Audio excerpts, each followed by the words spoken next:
Hey, Sneaky. And yeah, sure. Took me a minute to figure out the microphone wasn't working. Hey, Sneaky. And yeah, sure. Bah. Took me a minute. Here we go. Before we get into a loop of that.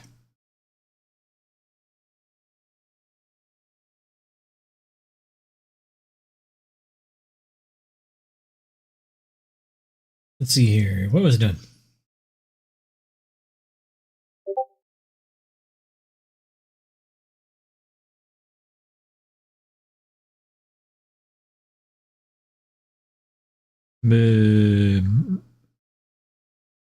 I think it's gone.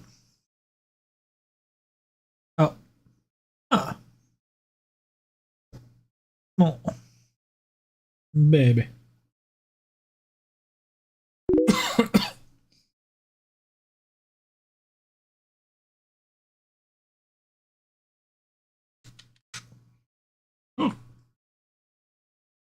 Guts aren't real. They don't exist. Ah. That would explain why it was gone by the time I looked over.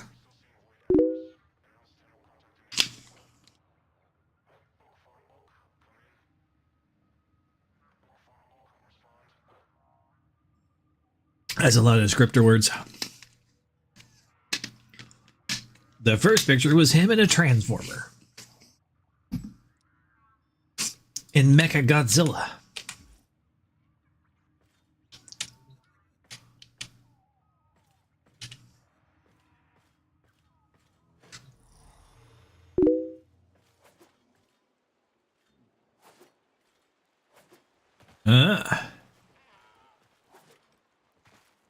Do you have to strike a flashy pose to get it to change like forms? Like, you know, like the Power Rangers or anything?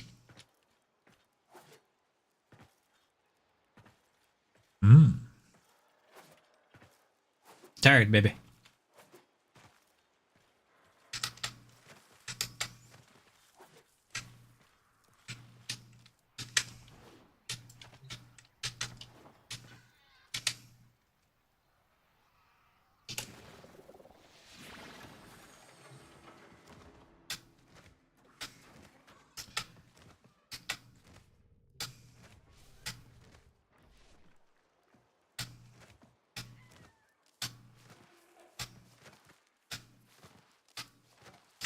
How was your day? Long roll to get up here.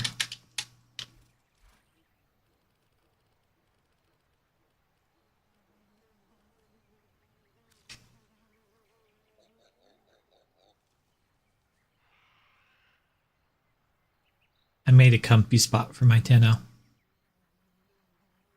Sit back, keep an eye on the grenier, read some books. Put their Warframe on display. Have Vortis close at hand.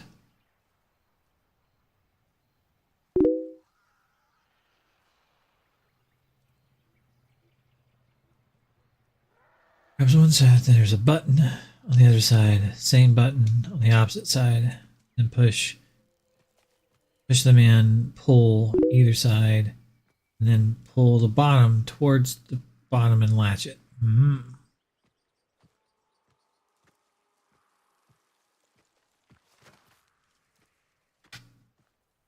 Ugh.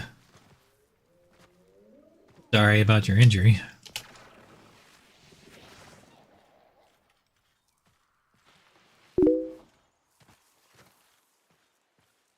Yeah, don't try so hard.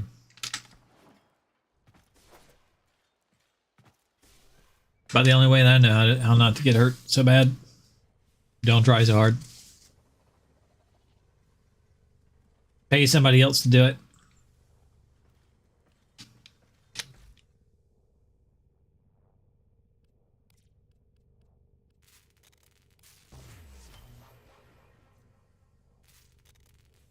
We had to do that today.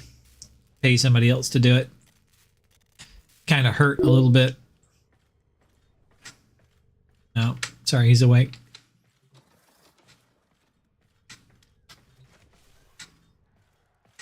You had your 10 minutes of peace and quiet.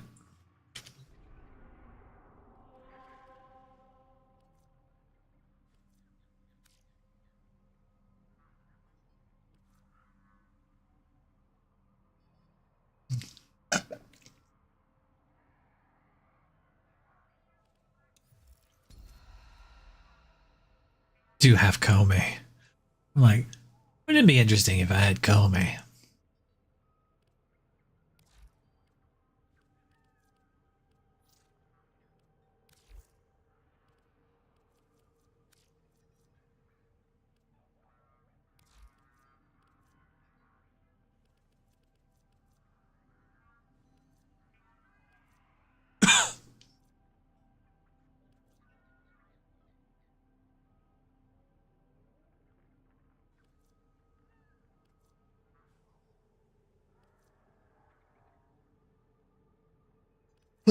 Excuse me.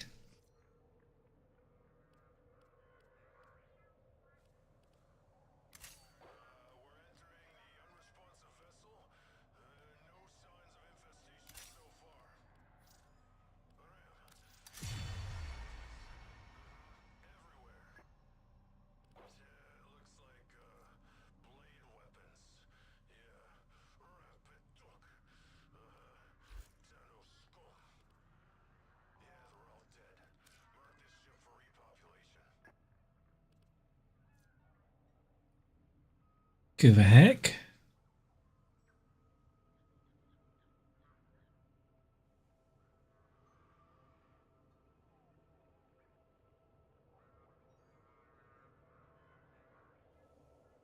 Axe Stiletto or the Bronco?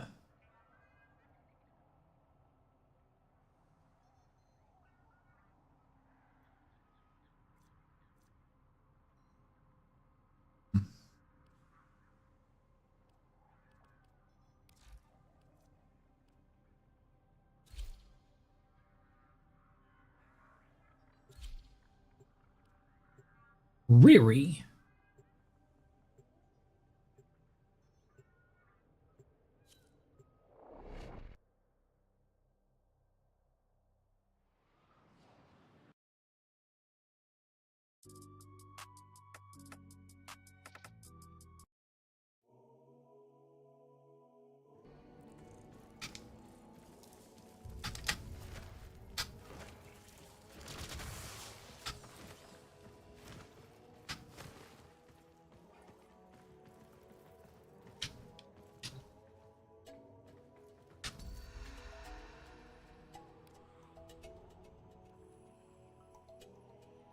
Fire.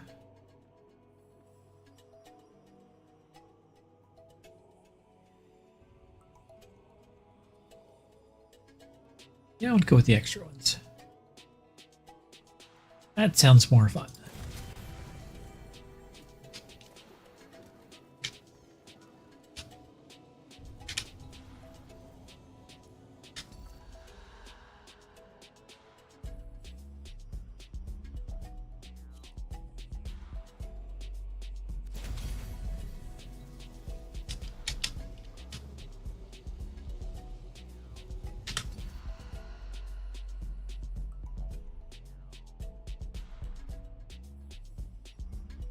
That'll be interesting. Stupid build.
Oh, wall latch. Doing the wrong thing.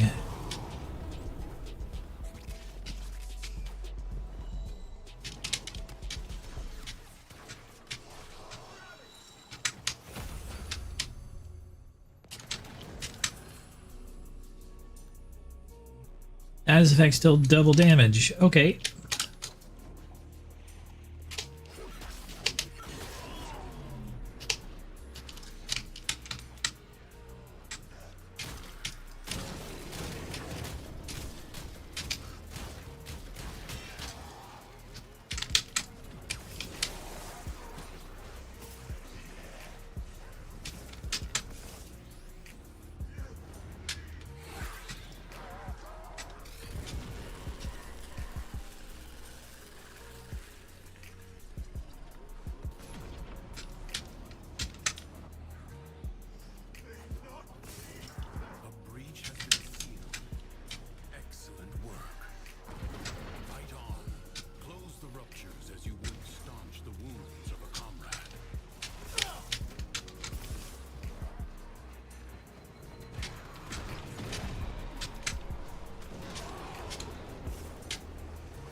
Oh, I have one decree. I get to pick them? The Void Angels are unrelenting. Oh. You are all that is keeping them at bay. Hold fast.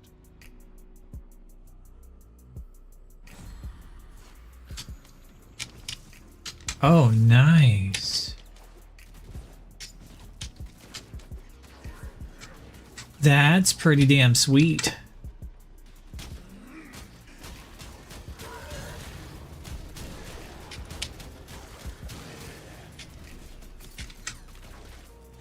Well, that's nice.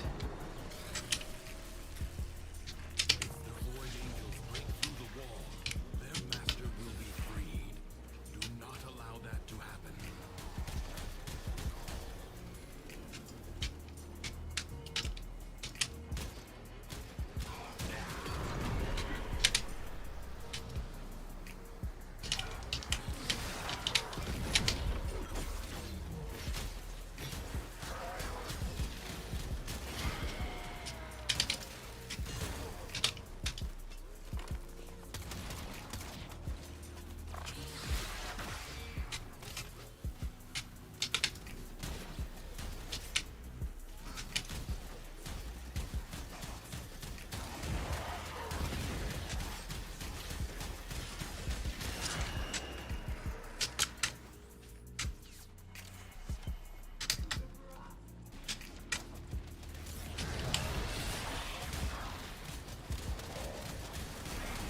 The enemy has been held at bay. That's pretty nice. I'm liking that. Congratulations are in order. I advise you not to be content with merely doing enough.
I have another degree. I love this. Comes to beg once more. You will never find. Dude, she's like super OP at this.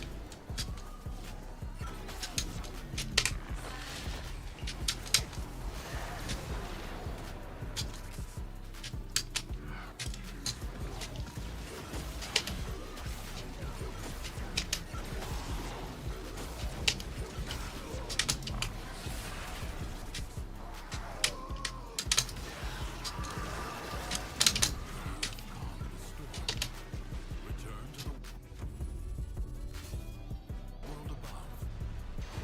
Now or later. But leave you must, for the undercroft is inexhaustible. A true Tenno understands how to combine the elements coursing through their warframes. Prove yourself. Find the crucible and the amphors it needs to create a complex elemental force.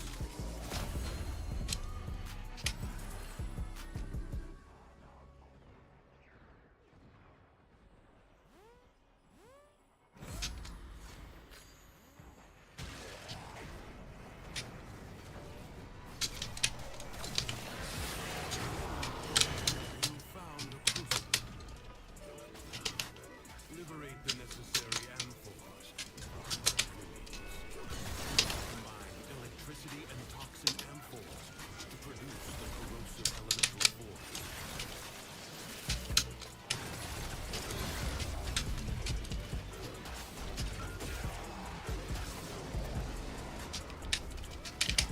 Another degree for me.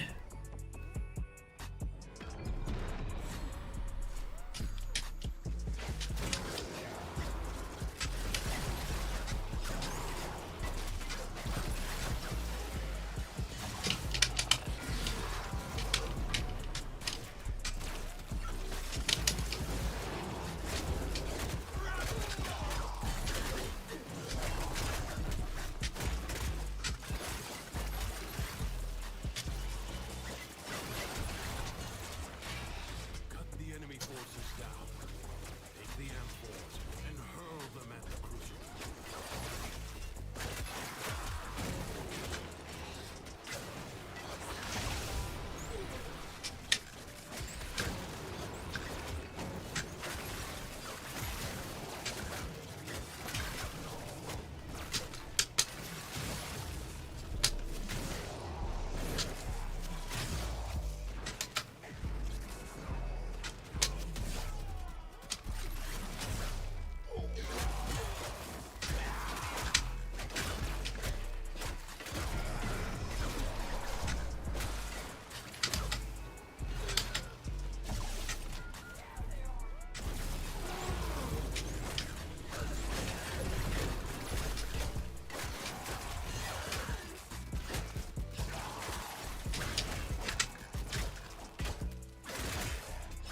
I need the one that gives me attack speed. Complex elemental force. Create another.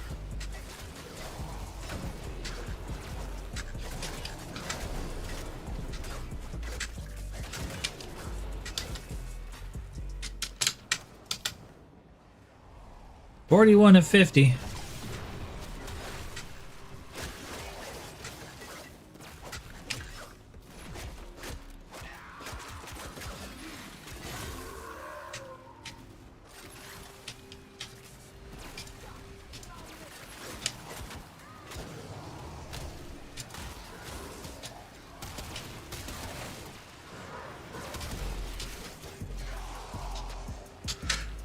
$46 of 50.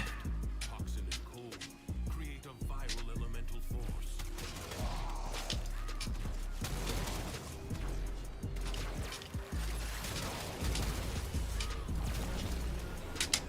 Another degree.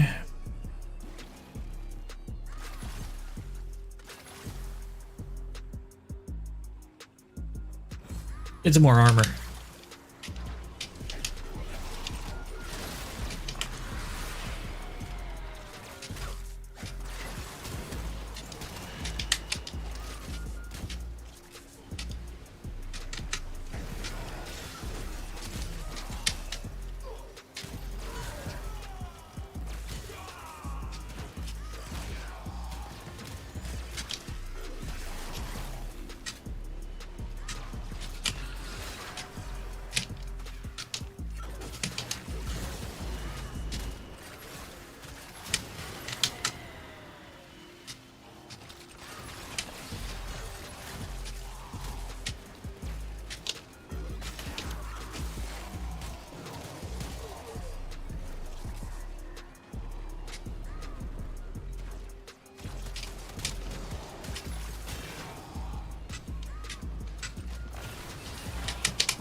Get another one. 33 enemies that are 20 meters away, huh?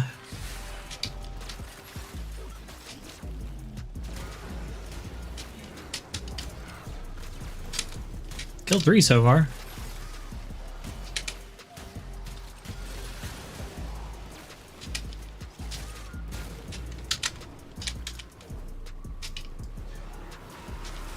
Wish I had a better shooting gun.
Is a mere envoy.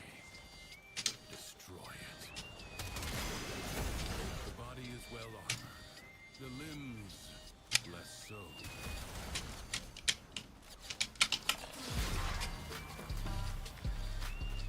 Do not hesitate to attack when an opening presents itself. Be vague. You can attack later.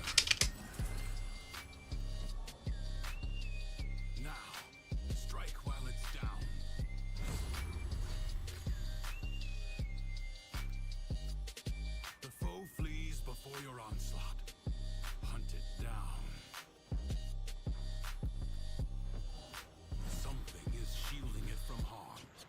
Find out what. The bad guy over here?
I have no idea where the boss is. I learned something cool, Jinx. When you get the decrees in here, you get to pick what they are. They work like regular decrees, but I don't know where the boss is. Oh, it's over here. Cool.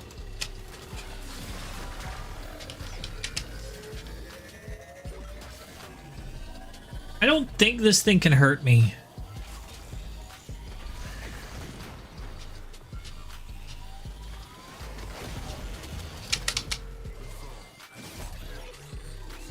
Kame is super powerful in this one.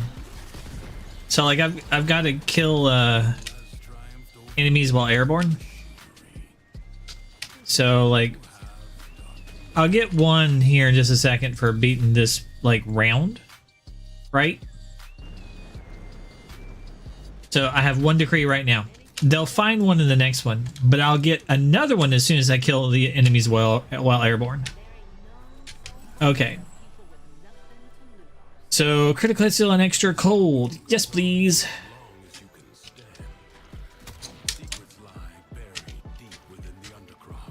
All right, they're getting that one.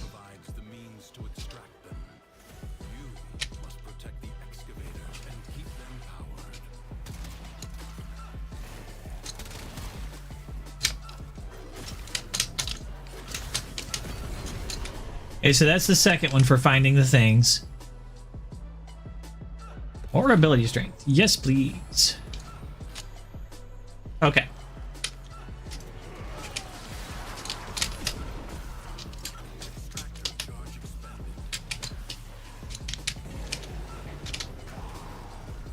I've got 6 enemies while in the air.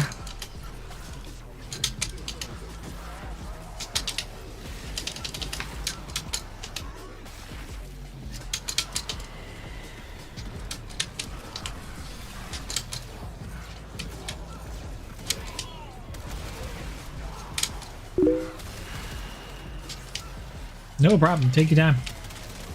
Sorry I didn't catch your message earlier.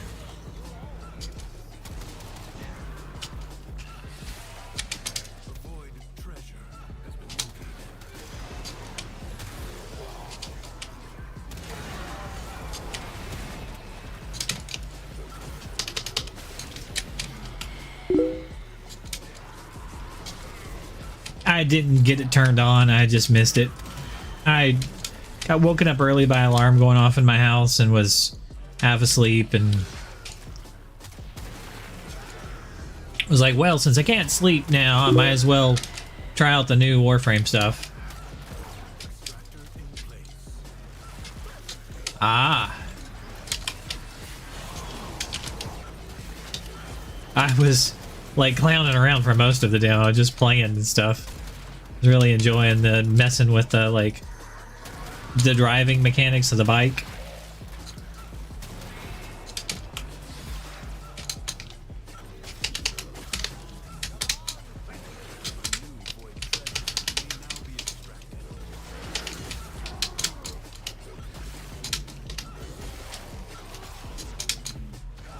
I'm at 33 of 56.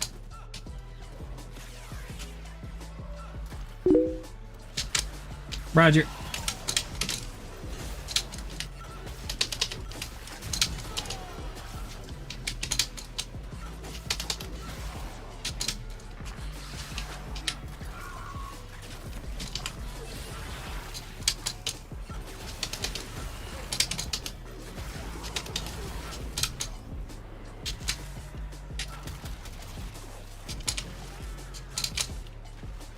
Wait, it's not getting any higher numbers on these kills while airborne.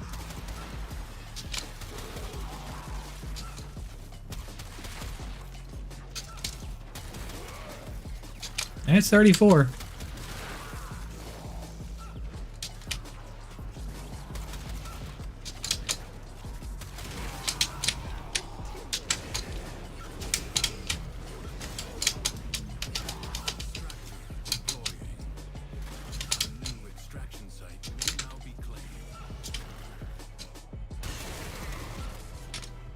$41.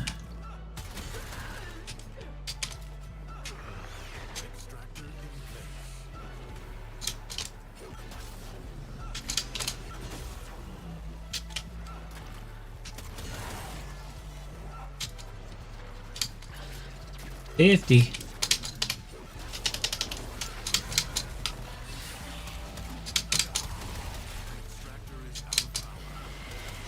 I have another decree. Let me get my extra decree now. Yes. 20 damage every time somebody is affected by a status effect. Yes, please.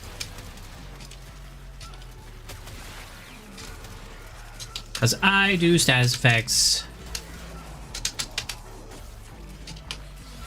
Extractor requires power. I sense another void treasure.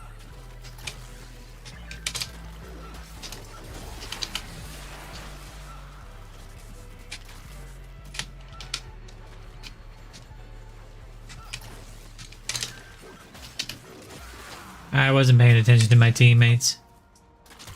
They're like, we got this one over here, yo.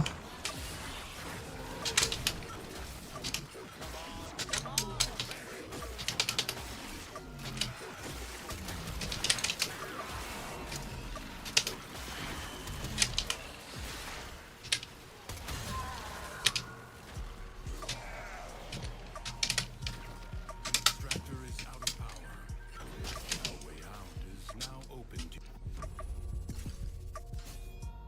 you. But further buried riches are here for the taking. It is my duty to make extraordinary demands of exceptional people. History dictates that this Tenno asset was destroyed in a grave setback to the cause. Let us rewrite that event.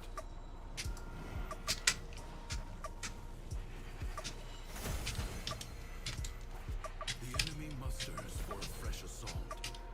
Hold the line.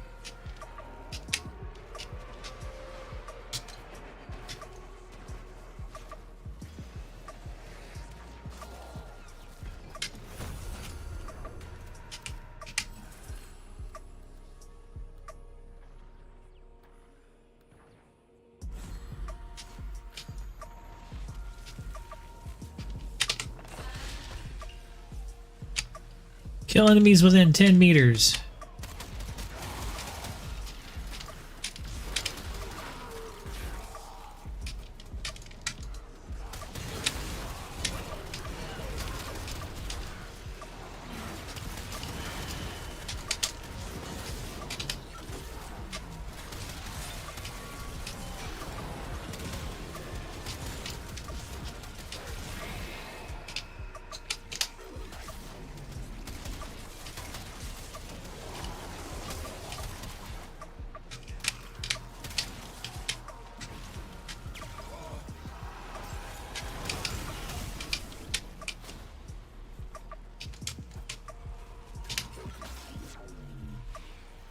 No time to rest.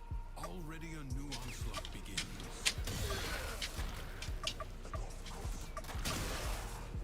I shall bring this round.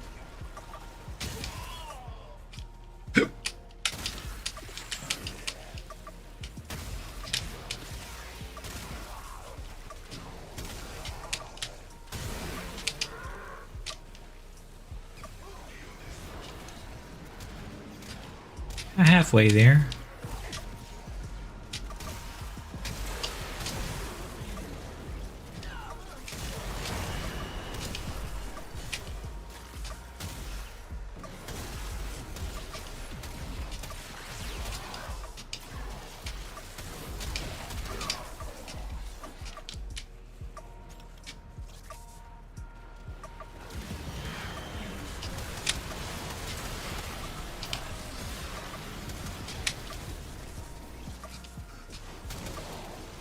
This battle is already half won.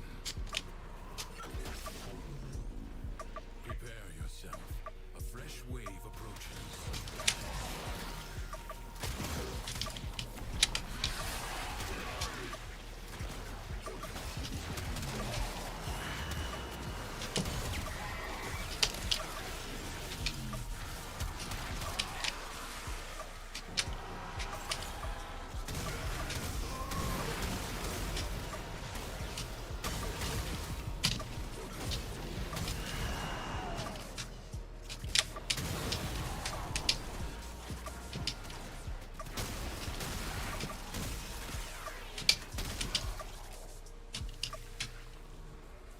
$47 of 56.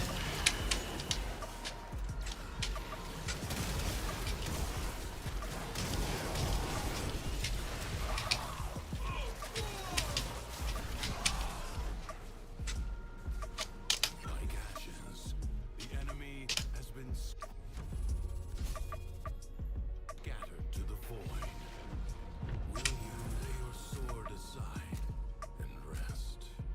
got one of those. Briefly increases fire rate. The paradox at bay, but the environment itself will fight to choke you out.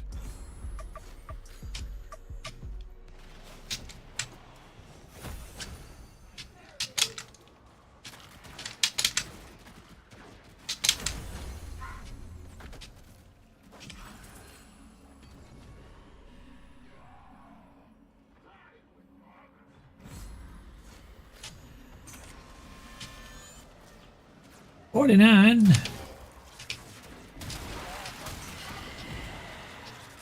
2 more enemies. 1 more enemy.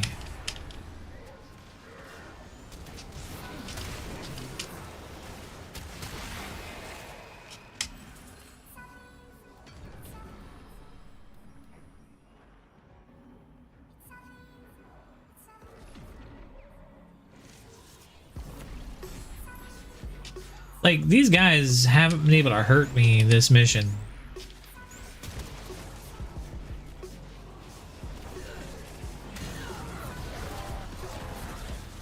Like, ever. At all. Let's see, how much of the damage do I have? 44%. That ain't bad, it's going me. Yo-yo.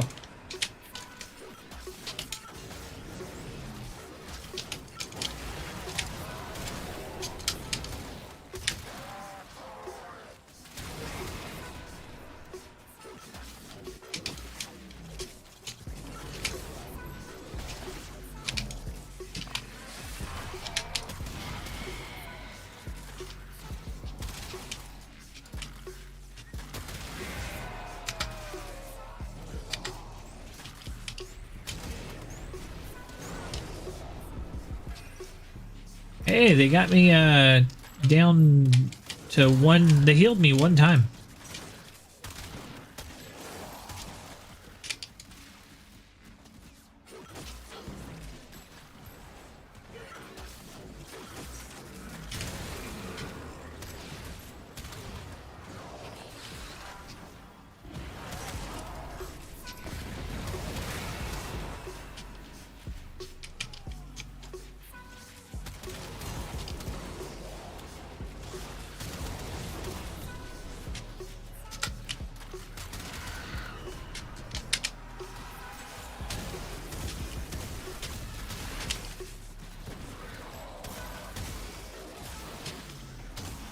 Life support drop imminent.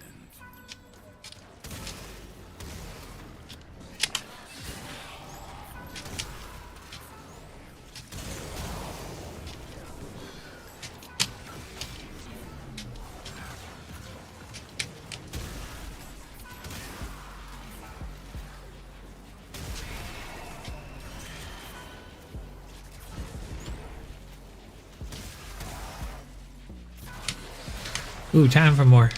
Life support will appear. Use it only as you must.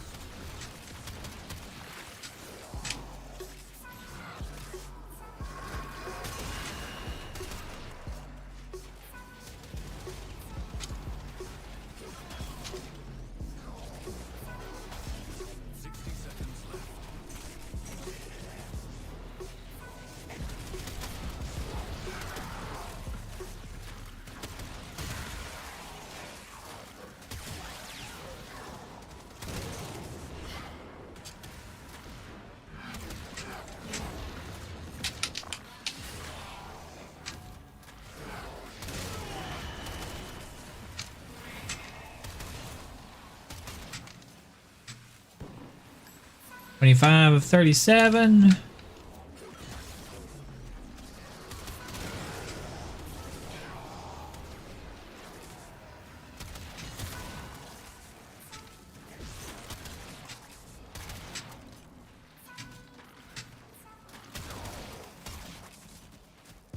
$34. There's a decree.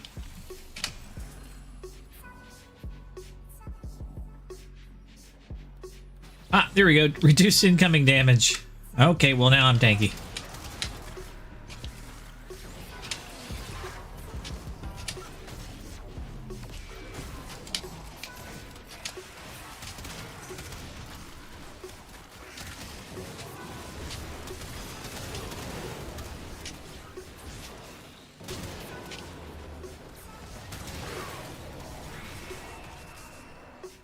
If I wasn't already tanky,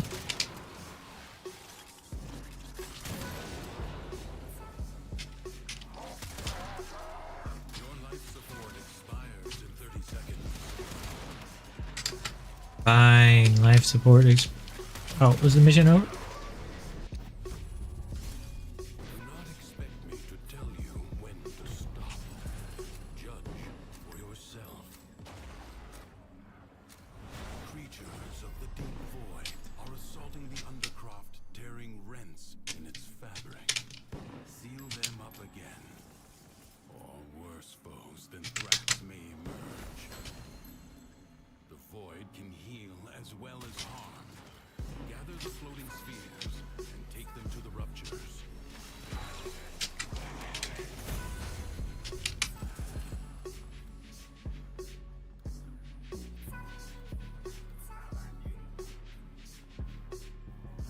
I mean, sure.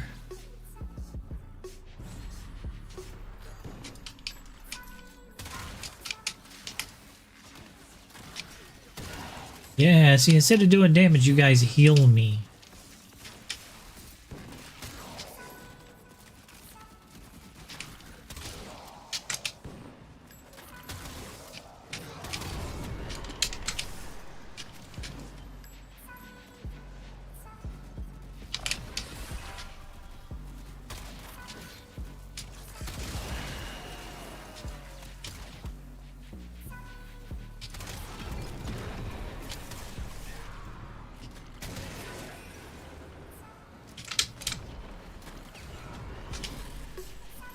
Breach has been seen.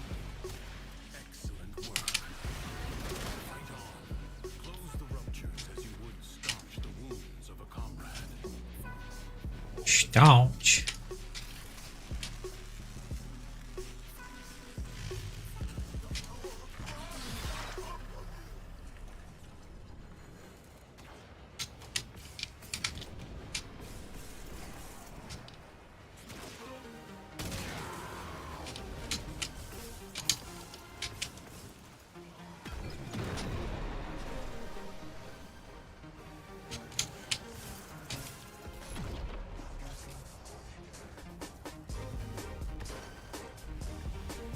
The rupture is closed. Paradox stabilizes.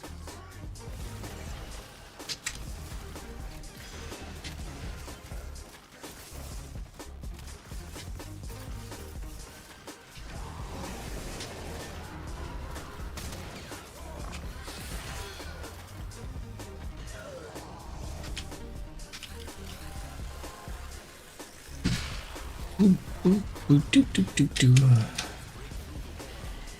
master will be freed. Do not allow that to happen.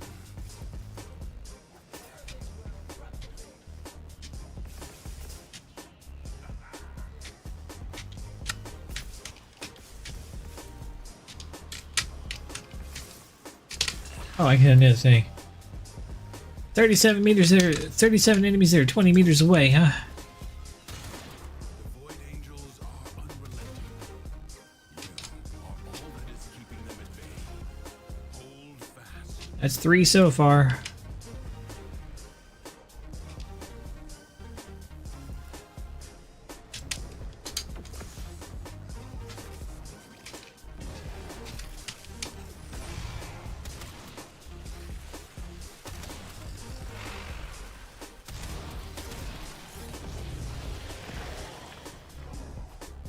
I'm up to 6. Duviri's defenses are weakest here. You have done well to reinforce them.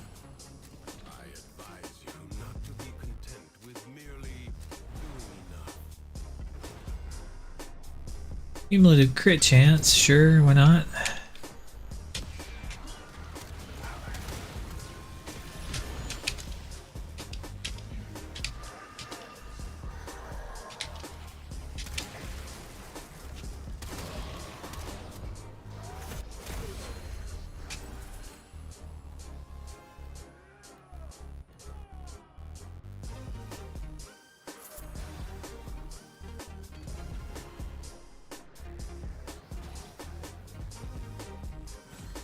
Ah, melee attack speed. I could use that one.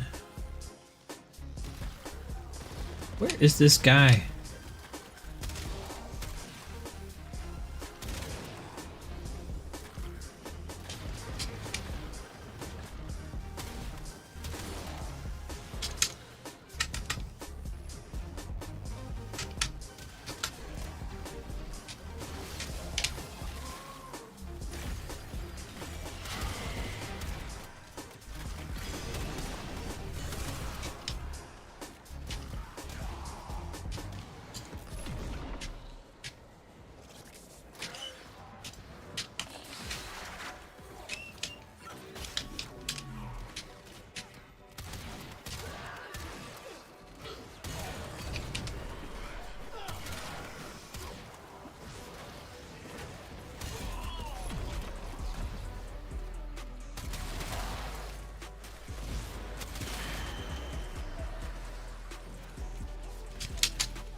$15 of 37.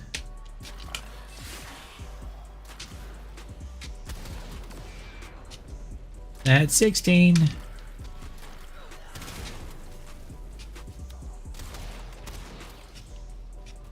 $17.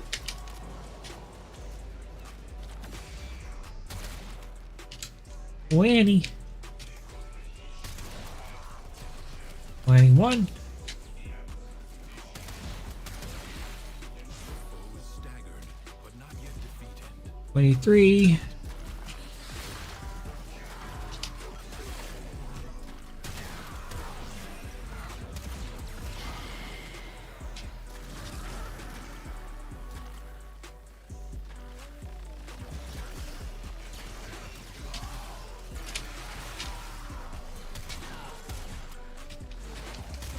4.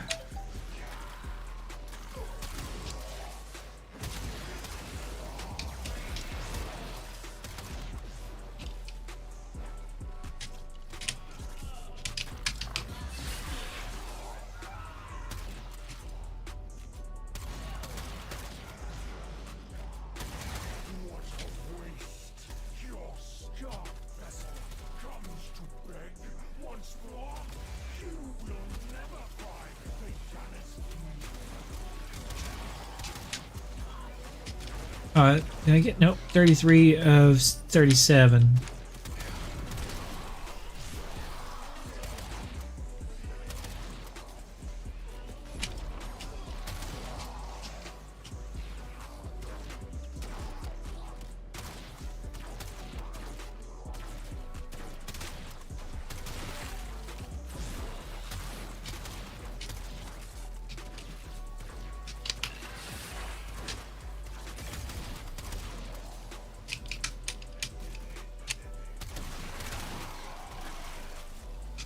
Little by little, the madness of the underground. Ah, cowards!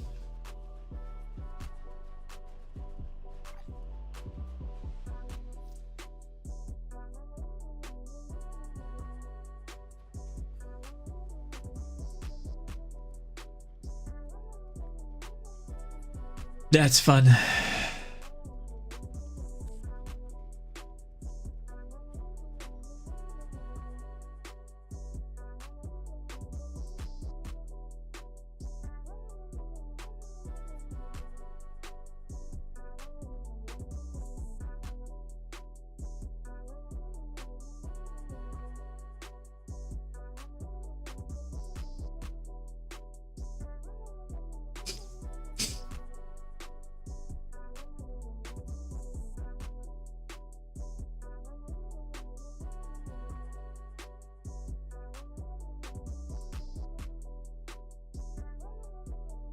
Aiden.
That was fun.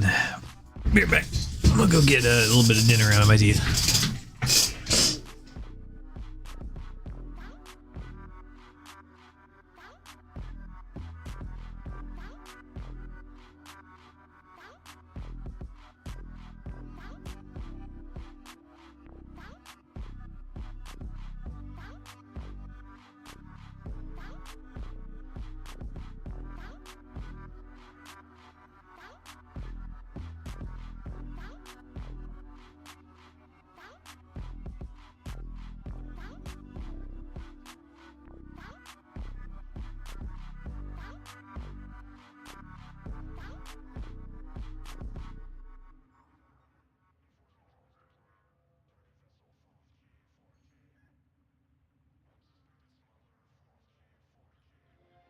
And I'm gonna grab a drink.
Okay.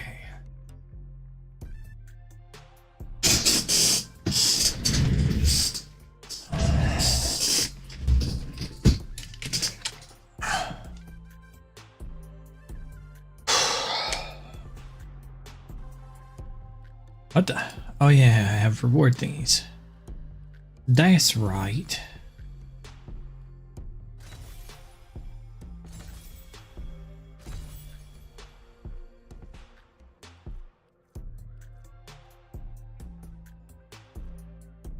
I think I could use another primary blight.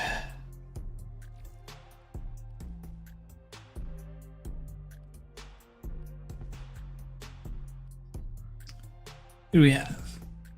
Asia, Nyx. Asia would work. What do you have? Tonkor, Czar, Stug, crap. So Tonkor.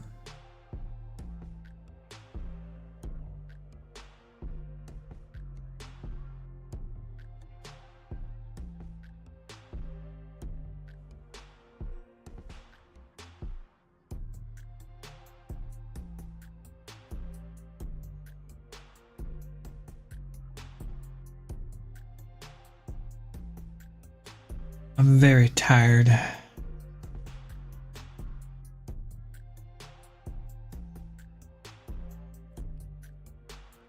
don't feel like playing that right now. I already filled both of you up already. What are you curious about? Jeez. I see.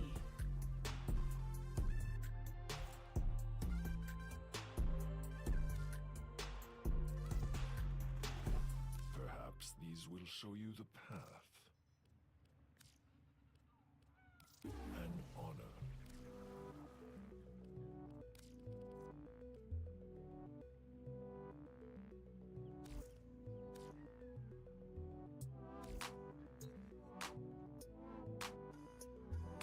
midnight. I'm just sleepy.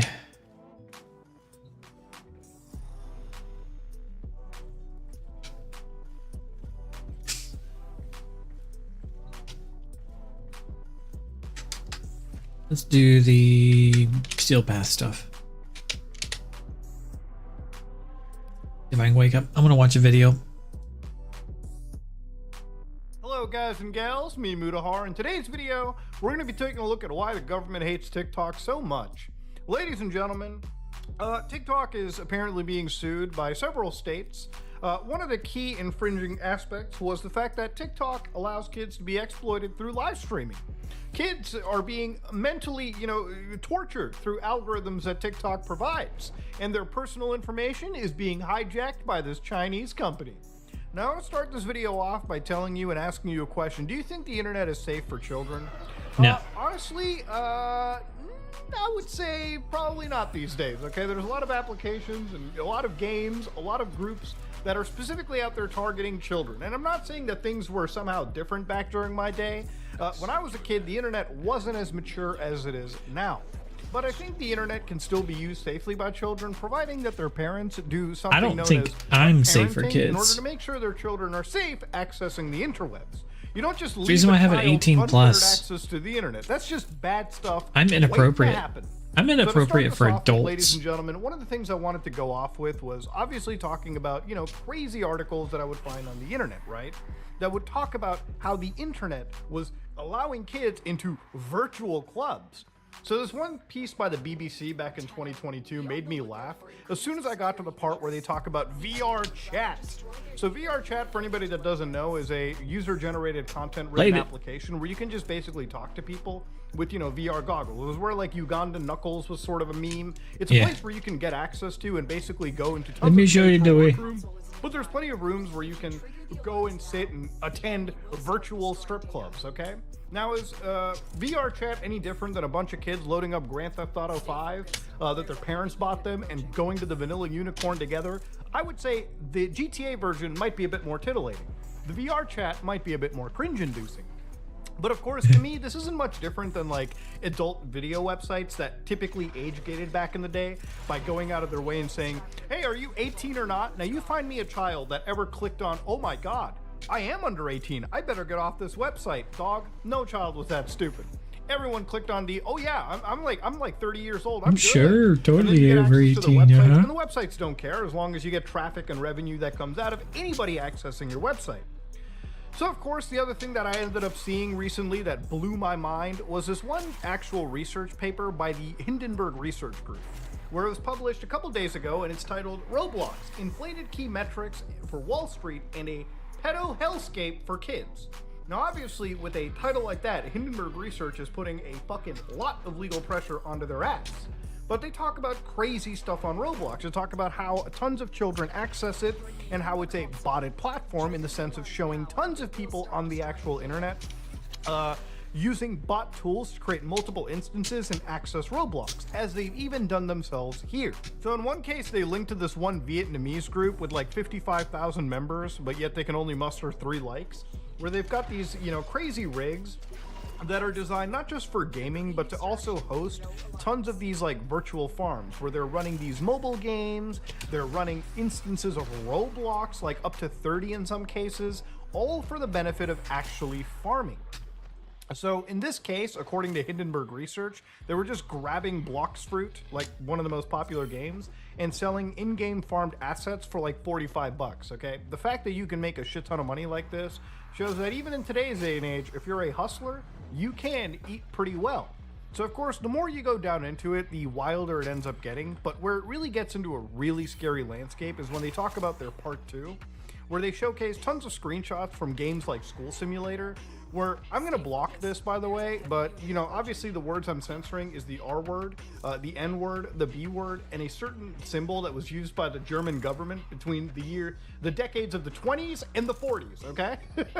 Wild shit! So the more you go down into it, the more you realize that there's tons of games that are just sitting unfettered, like tons of accounts too, like for instance, Jeff Epstein supporters just running their account over here, spending times in Kids Relief Concert. Seems like a pretty, it seems normal. And then, of course, Totally the more legit. you go down into it, the more you find really disgusting stuff like this Adult Studios group wall, where, again, they even link to it as well, too, where you can read it entirely. Oh, well, that group has been locked. Wonder why.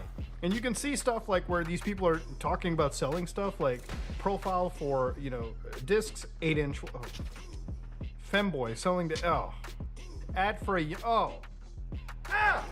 this is an app for kids looking for a sugar daddy.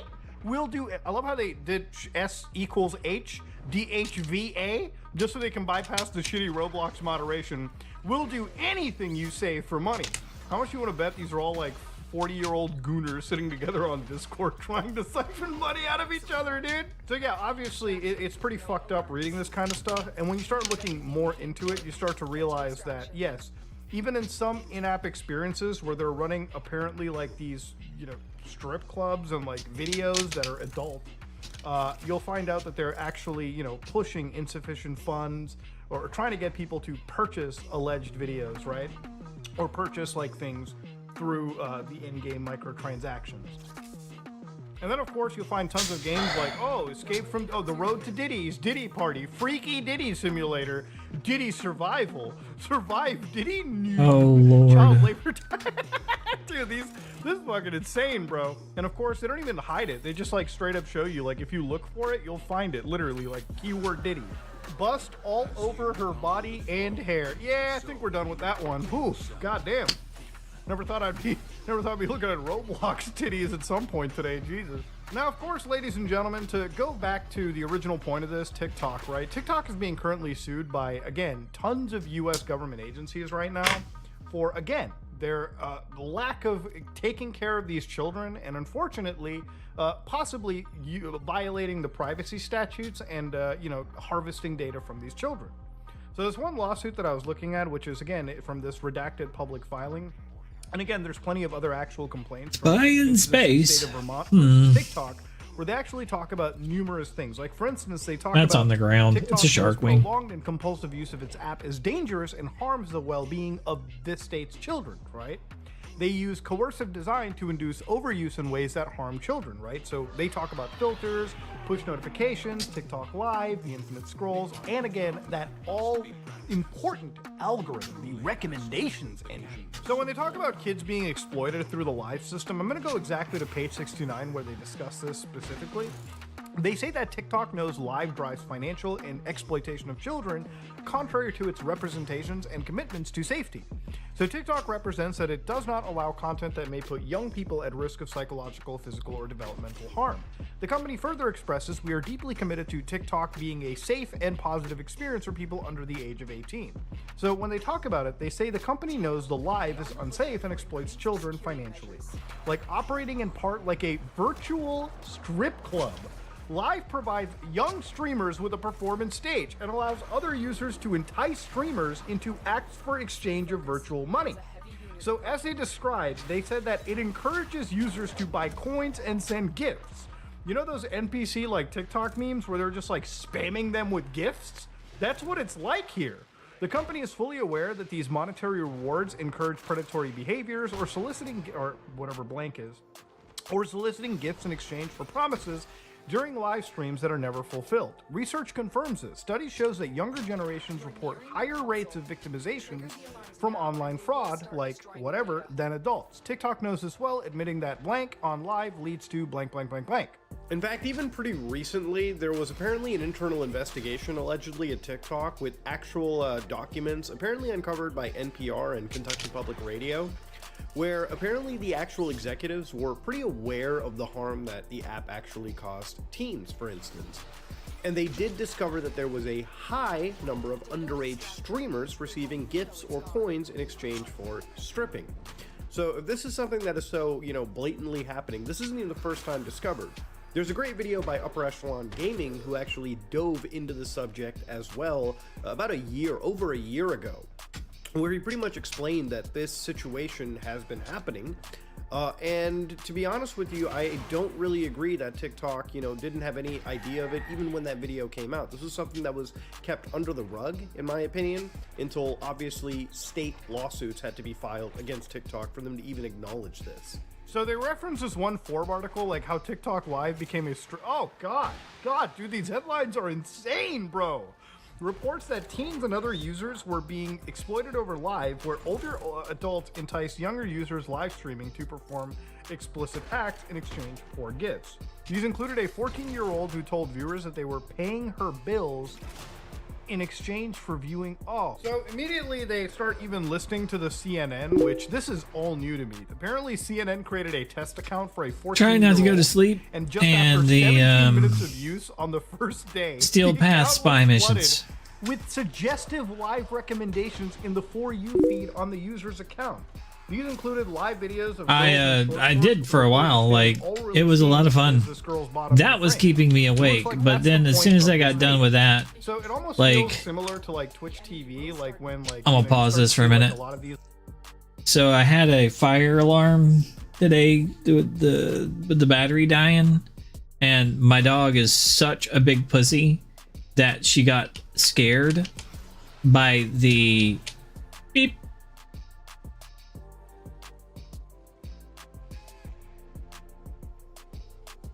Beep. That slow. Just a little beep coming from it every like 30 seconds. It scared her so much that she crawled in the bed and like woke me up.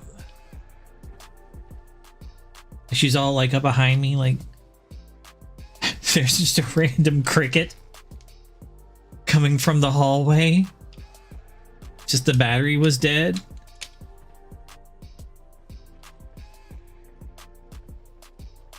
I have this massive dog, like 65 pounds.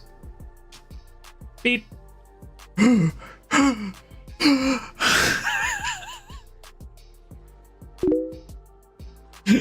Yeah. Okay. So I pulled it down off the ceiling and took its batteries out, but now it's up. I'm like, well, the new thing is out, so I could try to go back. No, fuck it. I'm not going to go back to sleep. Let me try to play the new thing. So I did that. Like a bad kid. Because I am just a humongous child.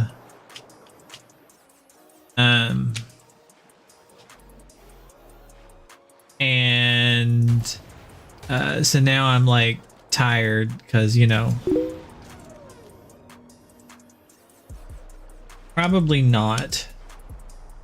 So tomorrow is a work day.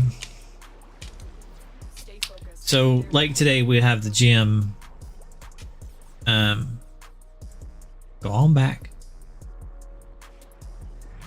And then after the gym,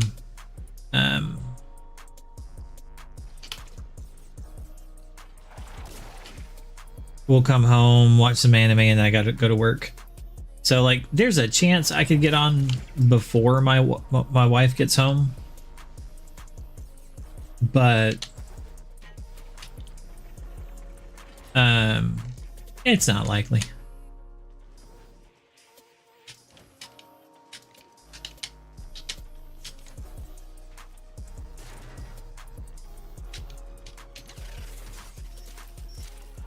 Ah, fuck it. I just did a quick win.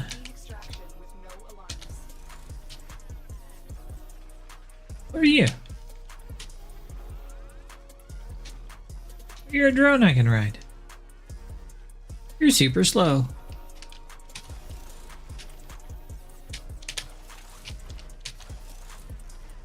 So in the time now, like I would normally be on, I'll have to be at work.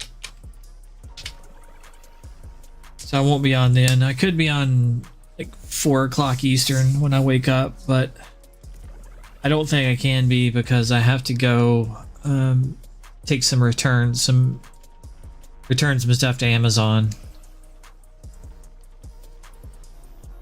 Feels like there's something else I need to do, but my memory is shot.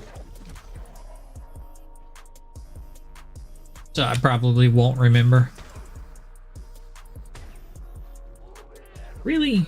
You're that hard to kill?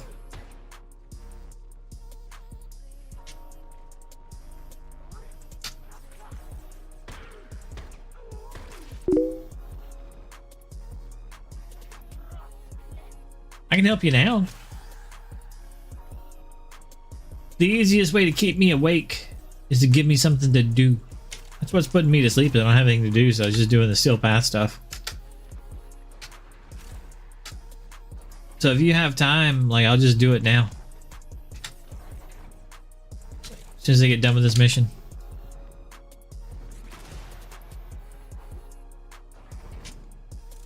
Got crushed, that drone.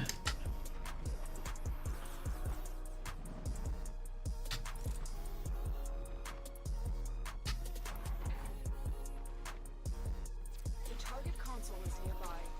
If you trigger the alarms now, the enemy will start destroying data. Oh, no problem. Take your time. Stay focused. There's a heavy Like, the best thing to do is, like, ask if you ever need something, and I'll do my best to help.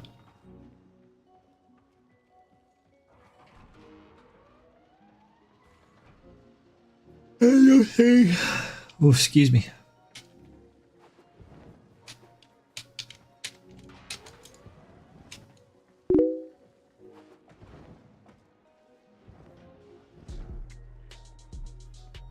Zaku?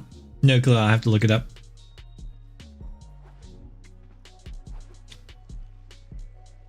I have no memory for anything, basically. I always have to check. The wiki is my friend.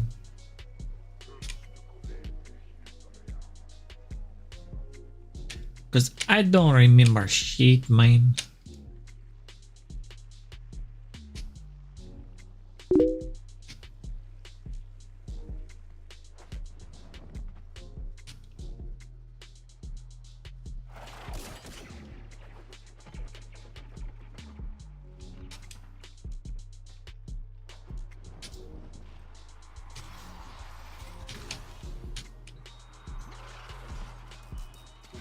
data extracted.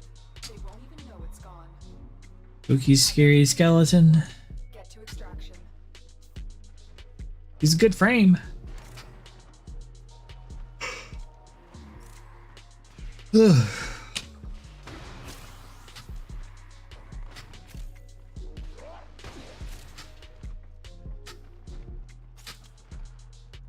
Stupid shock traps. Okay, this mission is done. Let's look up where to get Zaku.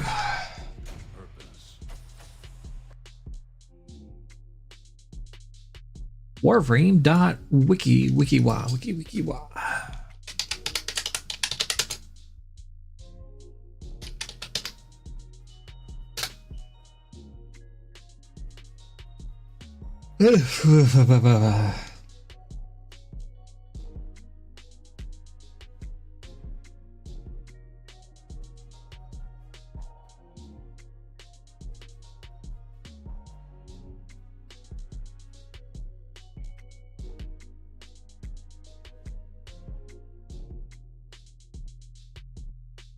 Okay.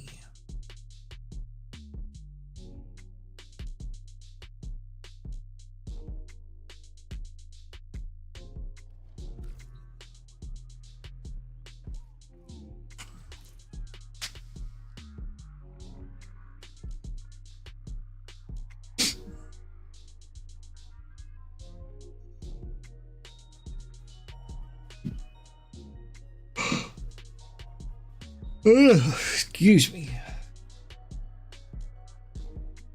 Well, that looks like a pain in the ass.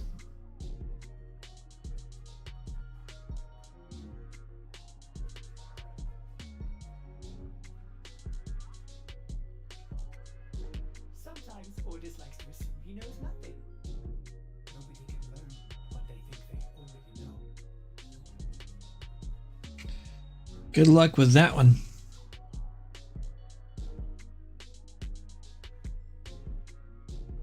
I will do it.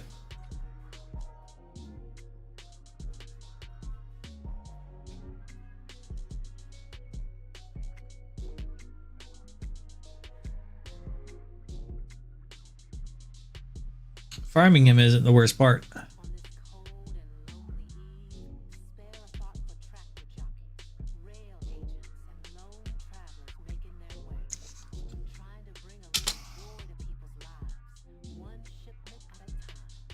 By the way, his second one, not that bad.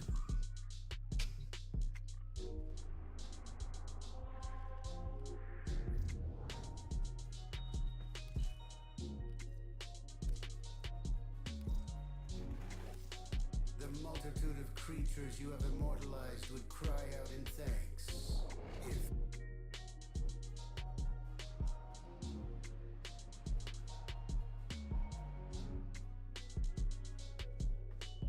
If you may explore the sanctuary, these can make you an even stronger hunter.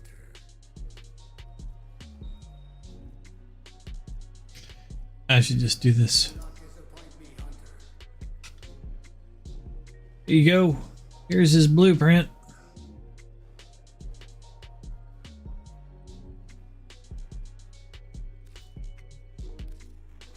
This is how I can help you. Anything new in here? It's been a while since I've checked with this guy.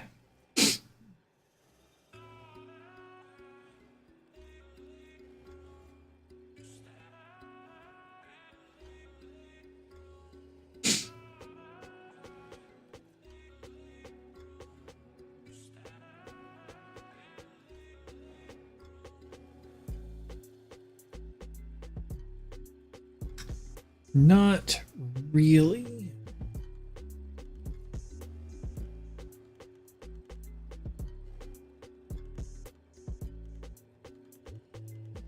Yo, hydrate my mans. Hey, Knowledge is the path to the singularity. how much are these days? 100. I may have to start doing more of those for him.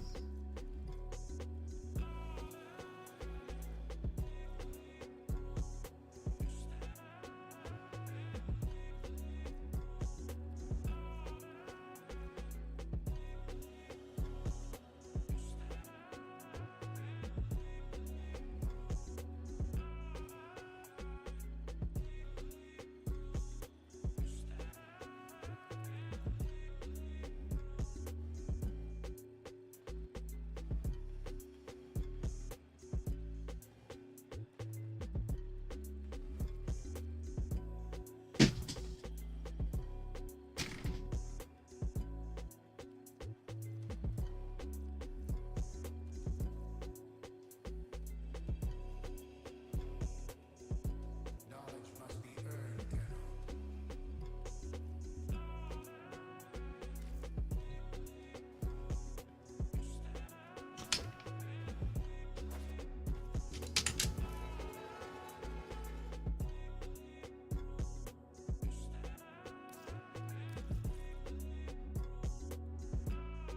How you doing tonight, Act?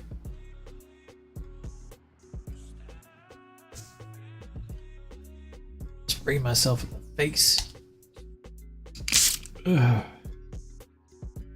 I'll wake you up.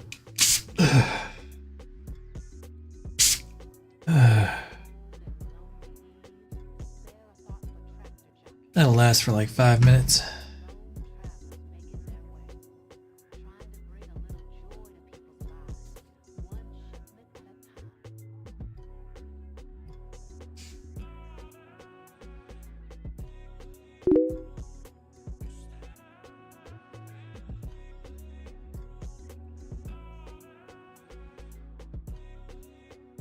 Oh, nice. Have you done the demo yet?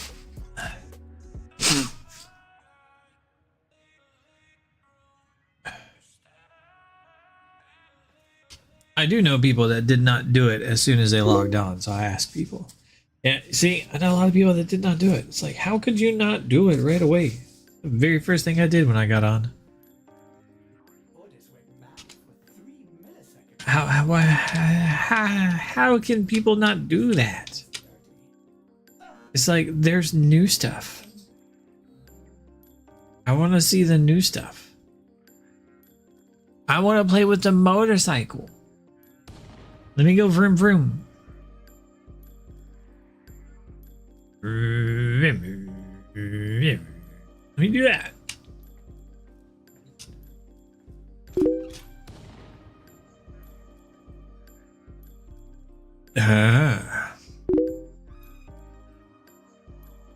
I learned something new that's cool. It's a kind of chill mission. So the thing I learned cool is Koome in the circuit. She gets full decrees. She doesn't get the partial decrees like you get everywhere else. And the circuit is just like, hey, you have a decree. And it's a normal one, and it works like normal. Which is cool, because they're just extra full-fledged decrees in the circuit. It was like, oh yeah. I can get like 4 decrees per map. Awesome.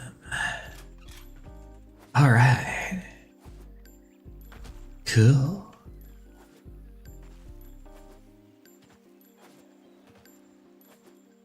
The next thing to try is like if Koome is your Warframe for like the Duviri, can you call them in, press the thing, do it, and then get an extra decree?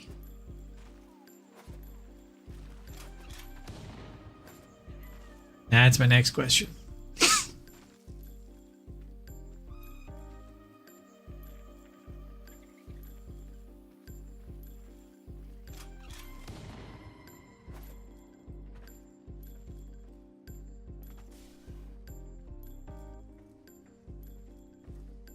The spray to the face is already wearing off. I can feel the sleep creeping back in.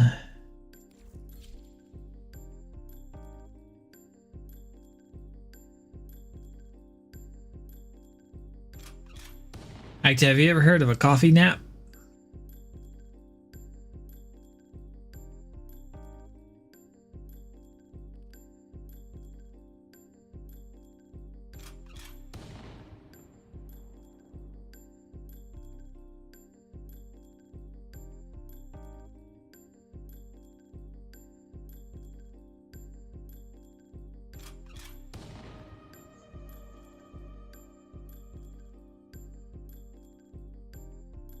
Take that as a you're not here anymore.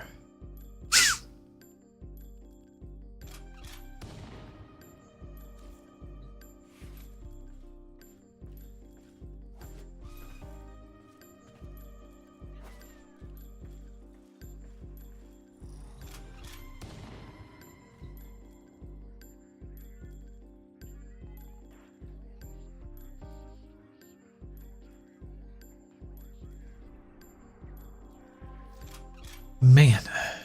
It's that time again, dreamers.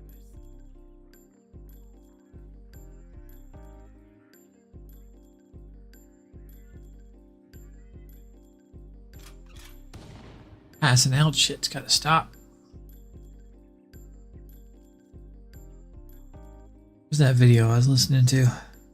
Like bikini streamers who are on like a website that is, you know, intermixed with like adults and kids, and with like these bit systems, with like all these donation systems in place, you know, kids really are taking advantage. You really are bringing a strip club over to the kiddos.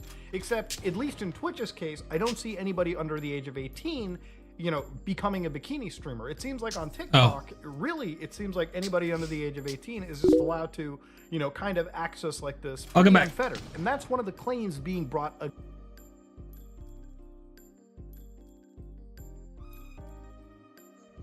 I was trying not to fall asleep again. Okay.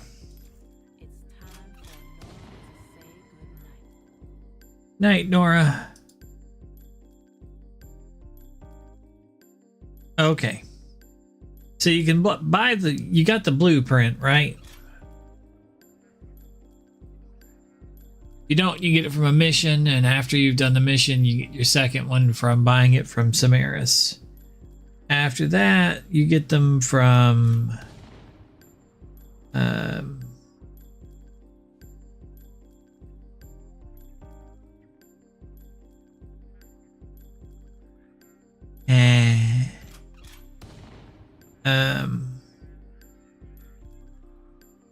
bounties, depending on the piece that you need. If you need the systems, the chassis, or what. And there can be in drift.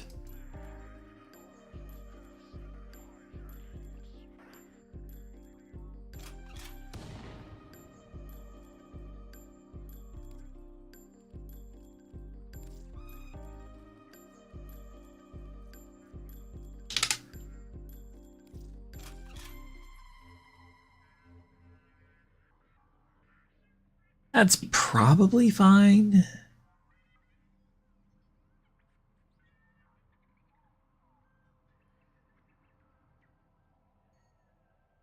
Oh, man. I thought we were getting Zaku for you.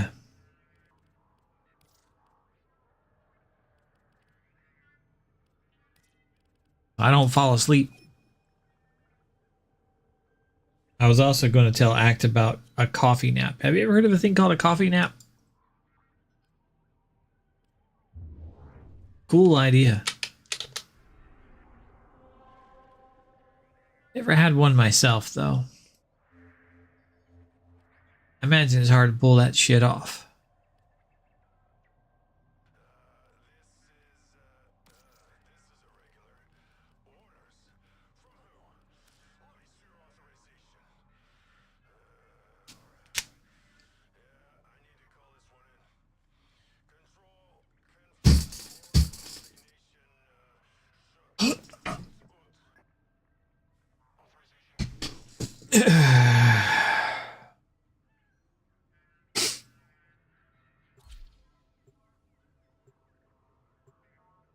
I'll take the lack of a response as a no, you haven't.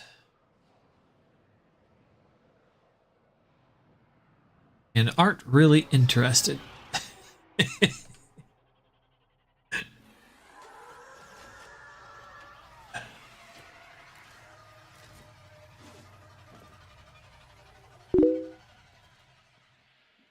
Oh, Act, you're doing the demo? Nice. Nice.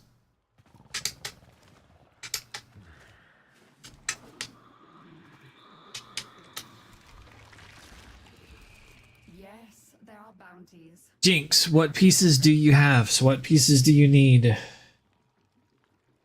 Depends on what bounty you run.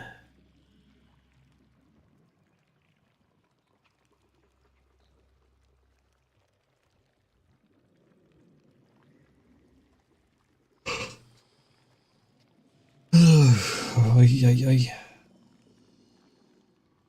Ego, my true.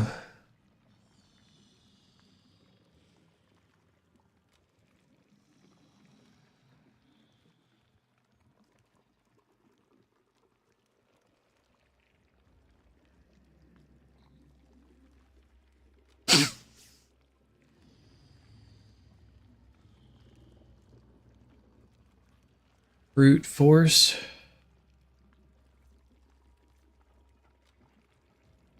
So you're missing the neuroptics. Okay.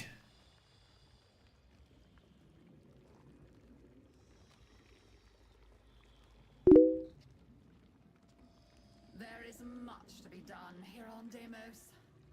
Oh. Okay. So the neuroptics is in not that one. The neuroptics is in the anomaly retrieval. And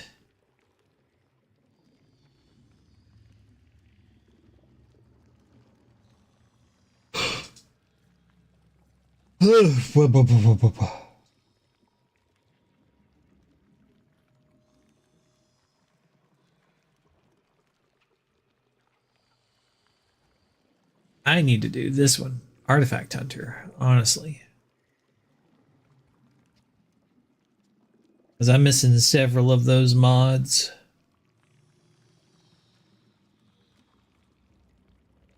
The arrival of the Tenno is fortuitous. I would capitalize. The systems are in that one. So you need to do anomaly and core samples.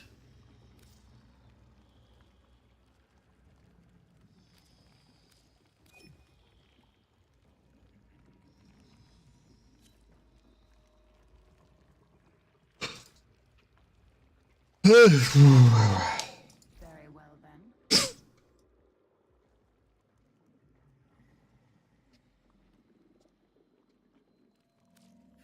Until our next appointment. Go, my true.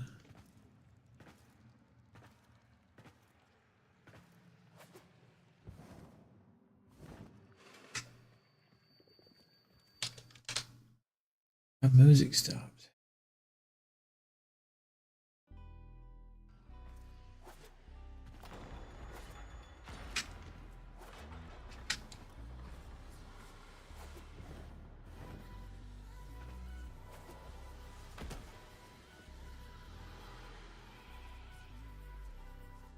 Oof. It's too late for me to have an energy drink.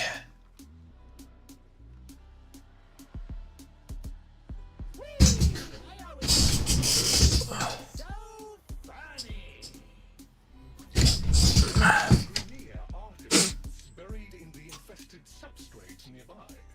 Activate purifier so we can get a better look at them. Hey, Act, did you need more stuff from out here? We call this a purifier. Once powered up, it establishes a harmonic with local fauna in order to extract data.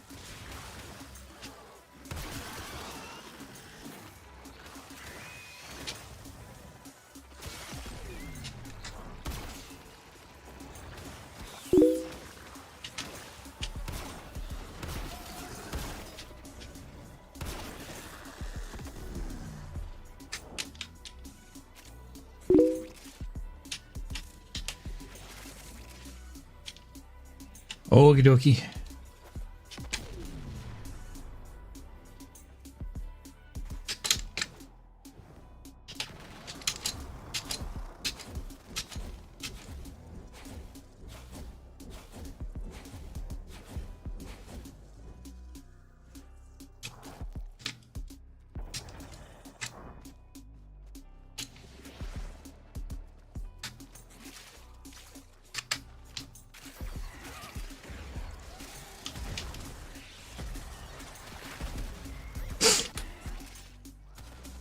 Purifier operational. Prevent any infested from interfering with it.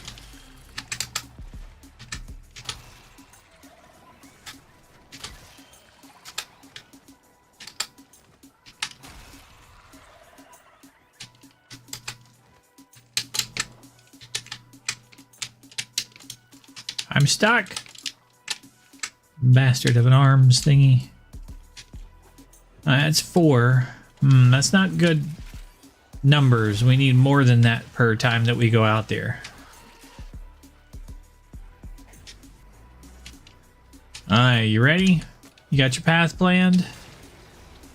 Here, I'll turn it in.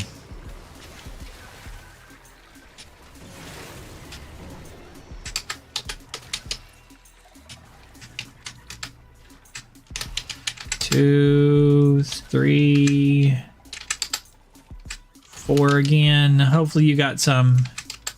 Nope, you got none. What the most important thing for this one is to be clicking on those yellow things if you want to get the good rewards from it. Because we got to do this in less than 5, and if I'm getting 4 by myself twice, then we're only going to get this in 5.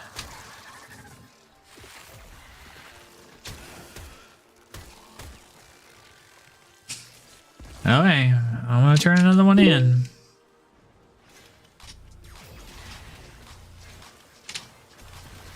You should be able to see them on your map. And definitely when you get close. They're little, like, flowers.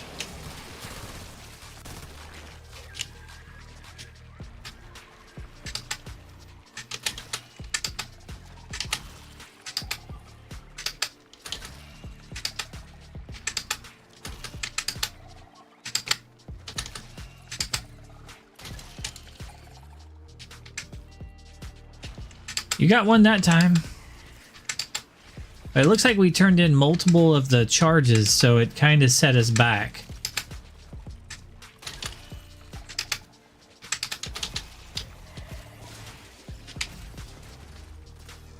It looks like we turned in 2 charges there by accident somehow. Okay. Well, I'm gonna turn in the last charge, but that means that I don't think we made the bonus. Turning it in.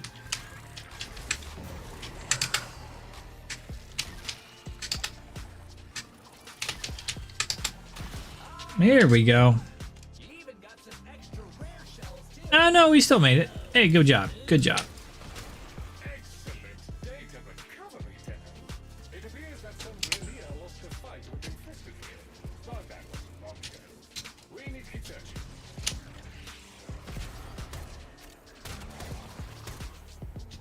Oh, hey, there's a cache. Maybe the grunters left it behind. Caches. We can try and open it. You will need to release the cache before we can access it. See if you can damage that growth. Interesting. There is a sporoidal barrier protecting the infestation. Get inside it before attacking. No, you cannot breach the... You cannot breach the infestation from outside its protective barrier. Look for pulsating trails connecting to other nearby tumors. Well, that's one tumor. Infesting substrate has formed tumors anchoring the cache. Blast them free. I like cash. I don't like tumors though. Inside that bubble can do anything to the growth.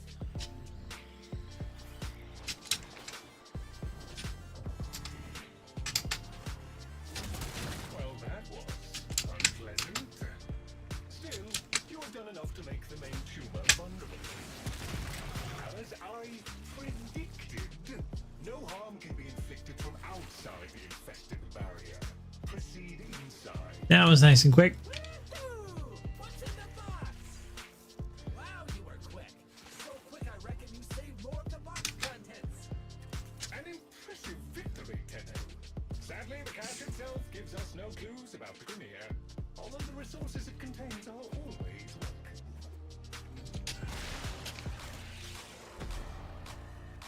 Okay. I have a positive fix on the Grenier beacon. Please move to assist.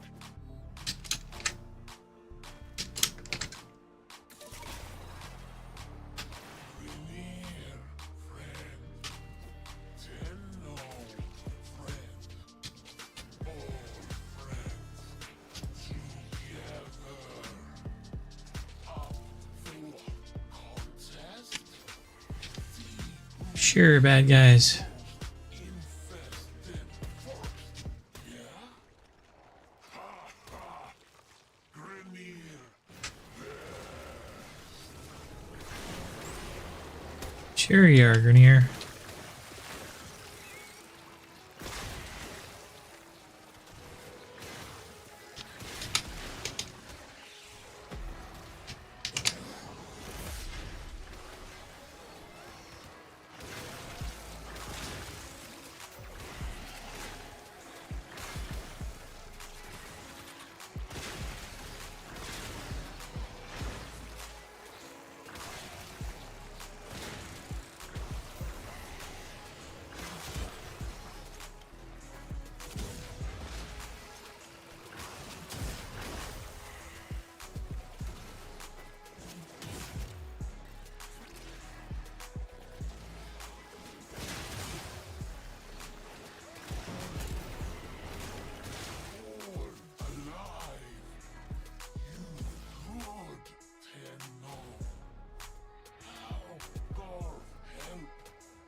Okay. I'm sure that the Grenier will be able to make it out on our own now. Thank you for Now let's go back to Mother. all non-infested are allies, and we need allies.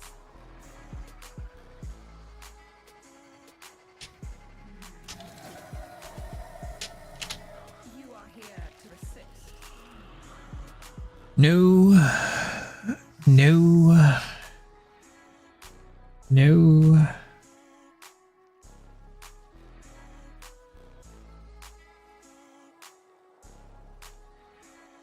None of these.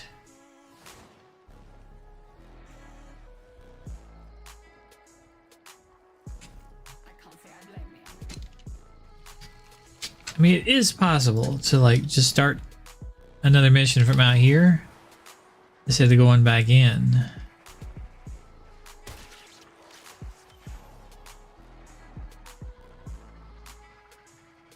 But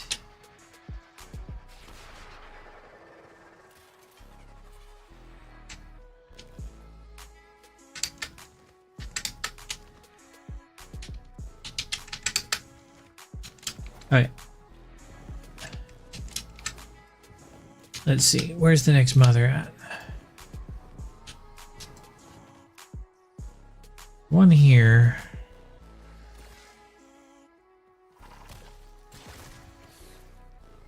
Is there one over by that? I don't know. I'm gonna fast travel and find out.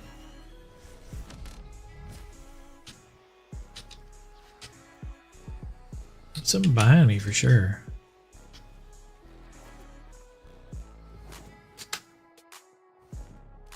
Guess that's just a cave.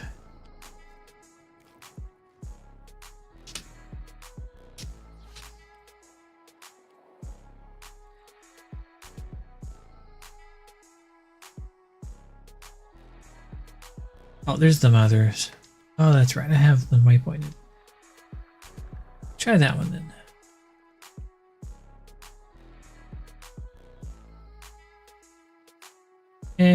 Let's go to that one.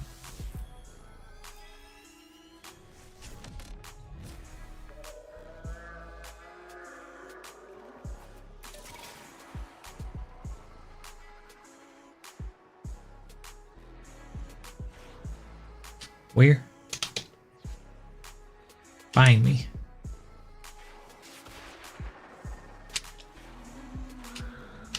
There she is. There is so much to be done here. What do we got? Amos.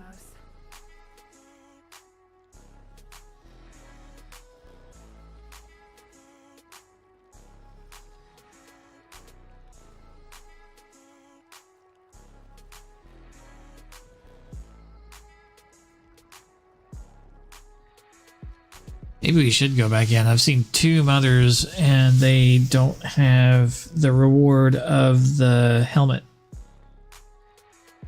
Where we were just on a mission that did.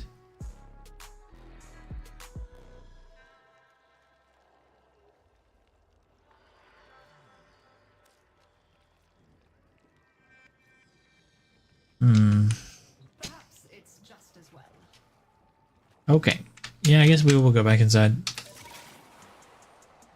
You should be able to pick between the three.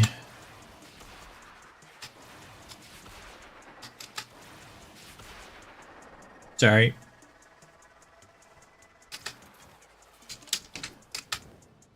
If they had one with it, we could just keep doing it out there, but they don't.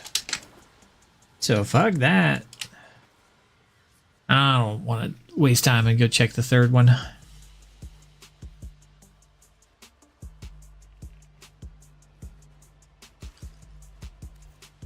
A 50-50, not bad. Mumsy.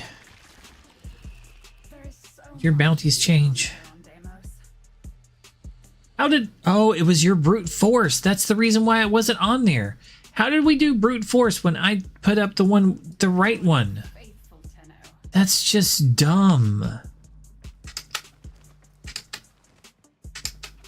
Weird game. It was the wrong mission. That's the reason why. It was the one that you put up before and left. And then I put up the right one. It was like, no, you're going to do the one the wrong one that was put up before. Several anomalous objects worthy of study have come Now the right ones will be available every time. take you through the retrieval process.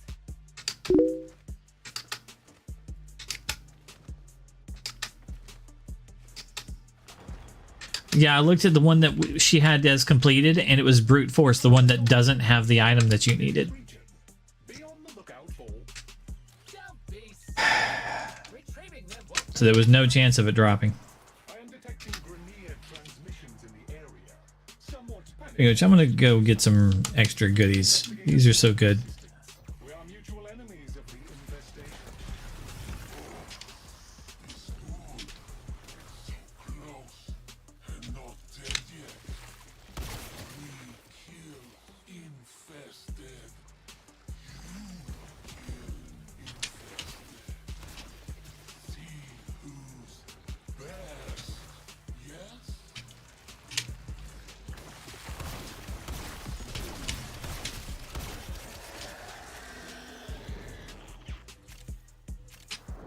Okay. Look at all those goodies. so much good stuff. Oh.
Giant penis monsters.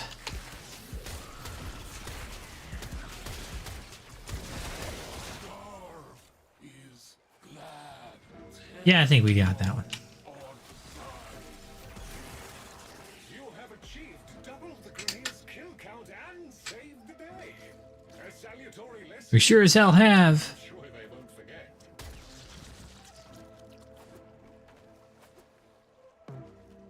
Hey, there's a Corvus researcher close by. Let's rock soon. I bet he'll help us if we help him.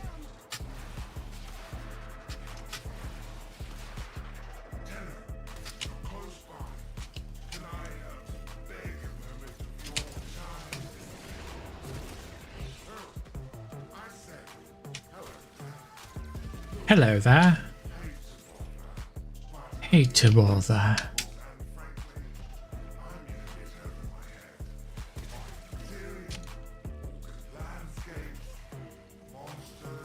Monsters.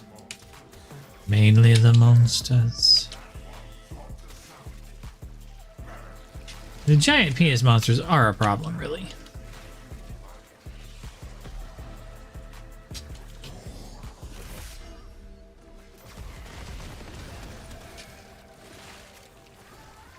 I know some weird people, but I don't really know anybody that has been like, you know what? I need more giant penis monsters in my life.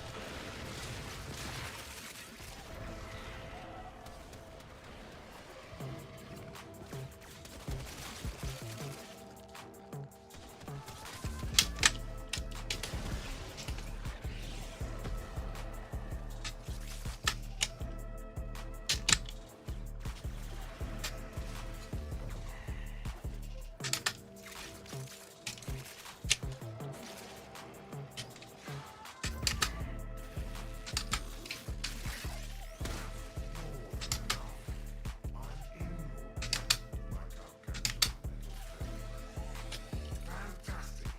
I'm starting the data upload. This always draws infected, so keep me safe in mind.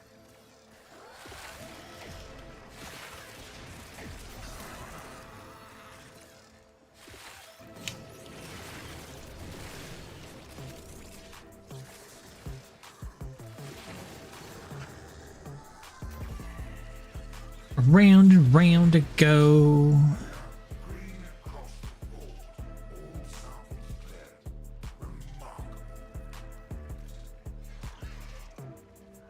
Well done. Full sample upload complete. This data will be invaluable. Well, what do you know? First mission on the right board. According to the scan data, this is the final location. Whatever is Yep. here represents the most unique anomaly to 2/3 the way through the first try, too.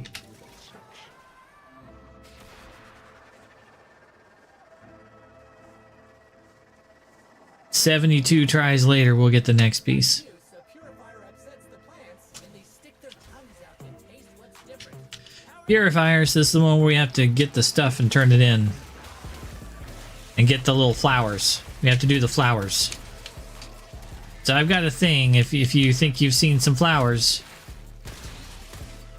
Put an eye out for some flowers. I'll turn one in. Ready? Let's go.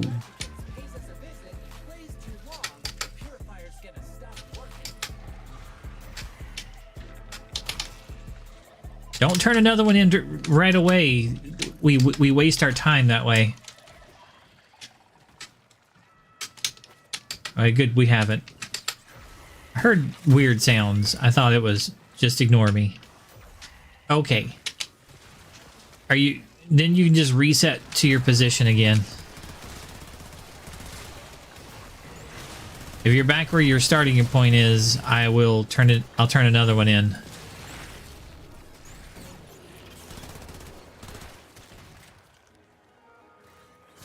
We got 7 on that run, which is pretty good, honestly. That means we should end at 3. Alright, I'll turn one in then.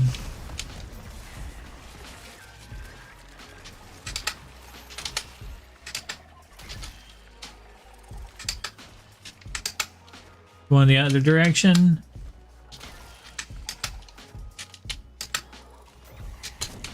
Ah, fuck.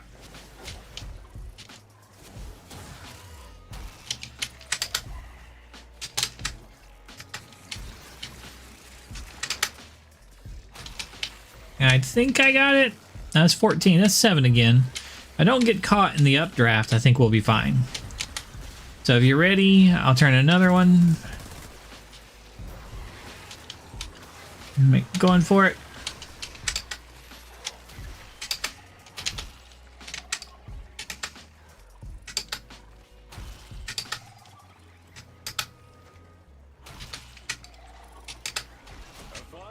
Hey, good job. The information received exceeds expectations.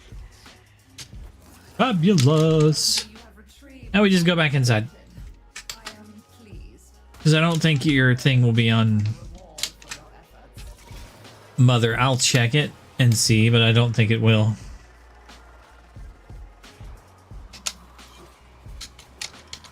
I think it'll be this one again. Neuroptics, neuroptics, neuroptics. Other higher level stuff. Yeah. Yes, definitely the better part.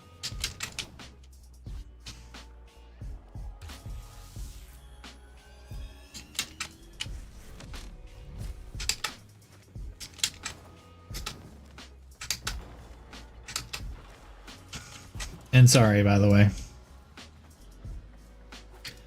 I hear things, I react to things. And I hear the wrong things. You're doing fine.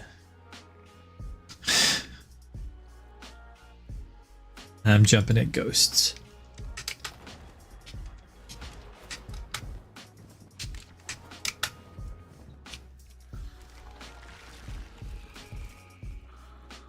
Okay, so you need this one here for the systems. Look forward to your return, as do we all.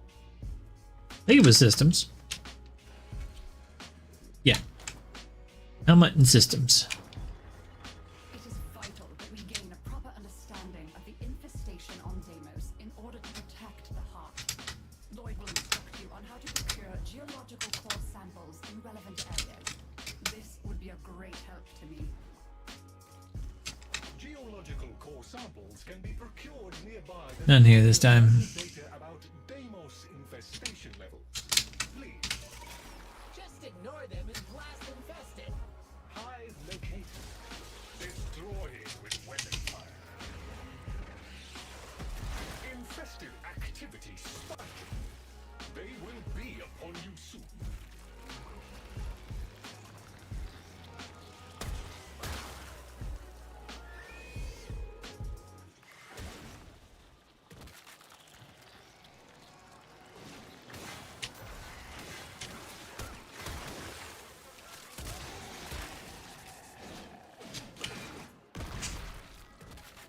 Area cleared. We should locate another hive.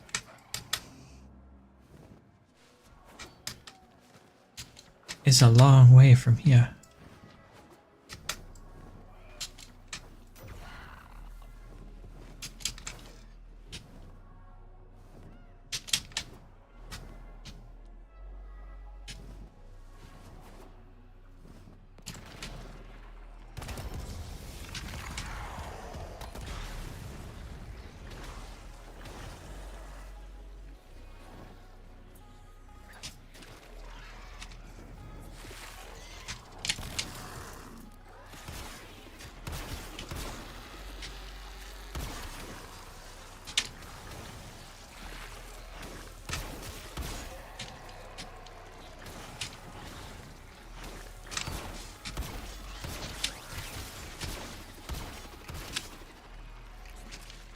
I'll be down there in a minute.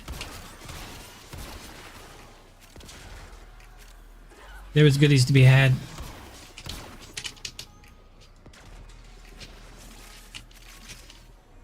Oh, look! There's a hive! Nuke it! That's got their attention. Hostiles incoming.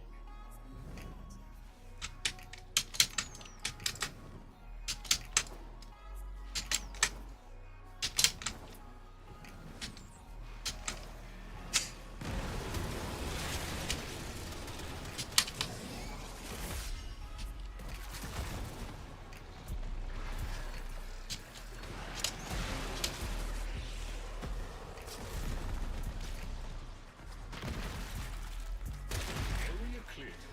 We should locate another hive. A little overzealous there, Tenno. You were not so... Hive located. Shut up, son. Weapon fire. Infested activity spiking. They will be upon you soon.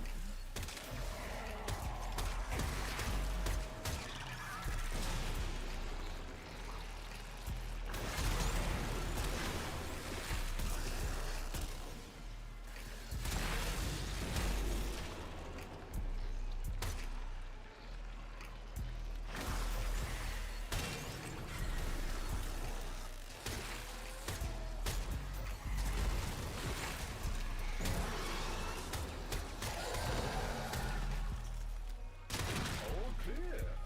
Task performed with creditable experience.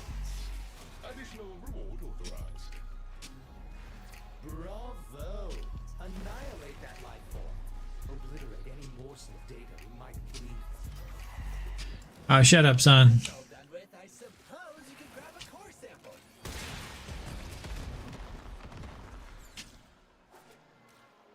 There is an apex infested in this area that you'll need to deal with before you can take a course. Prepare some bait to sort out.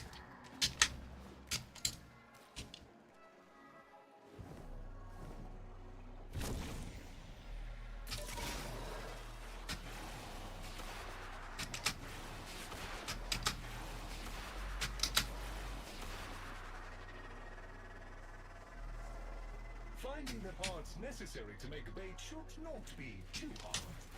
Take down a few infested and look for parts.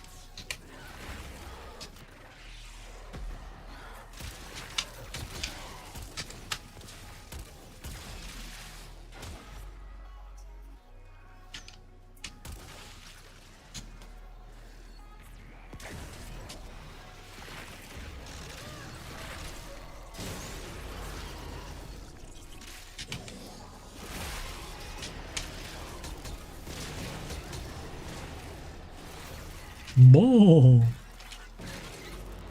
Good. Now place the materials in the vessel and start the infusion process. Okay, I'm just gonna stand here in the middle. Now be drawn to the infusion. Terminate They have to die within the circle, so if I move around, they won't die within the circle.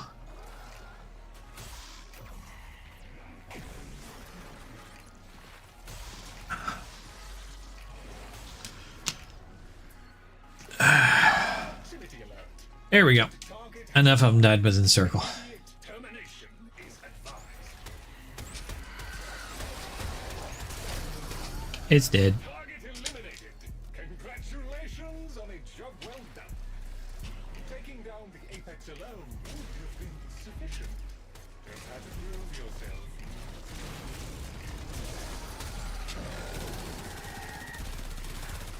Contact our corpus friend the drop. He can help you get a core sample if you protect him.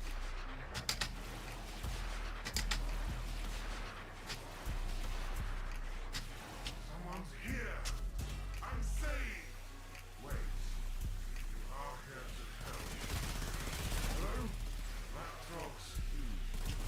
Our interacting friends have, I suppose, requested that I provide them samples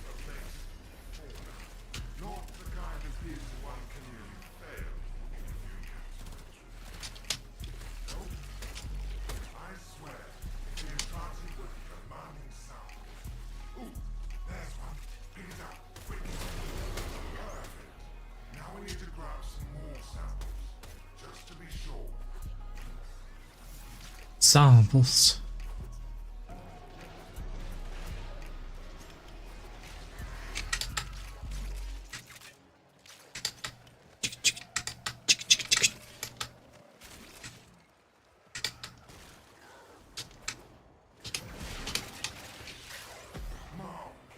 Marvelous.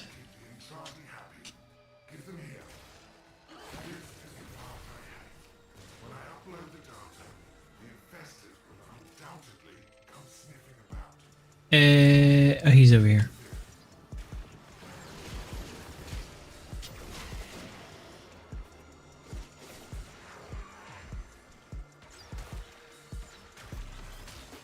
Oh, go to sleep again.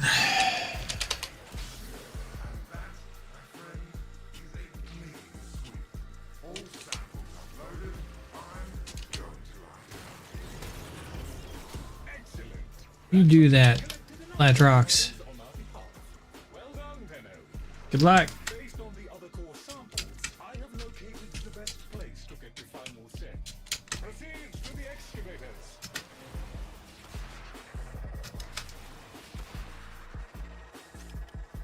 I have detected a high concentration of resources in this area. Dispatching excavator units Where? for exploitation.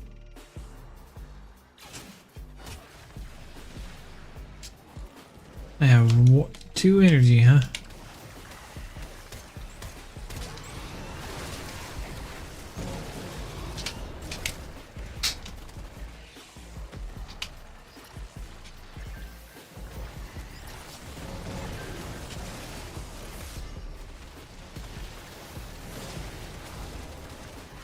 excavator has powered down. If you can scavenge an energy source, it can be brought Oh, we dropped A and B. Oh, I see, I see, I see. Okie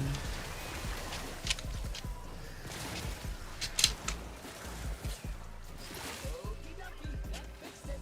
It's working again now.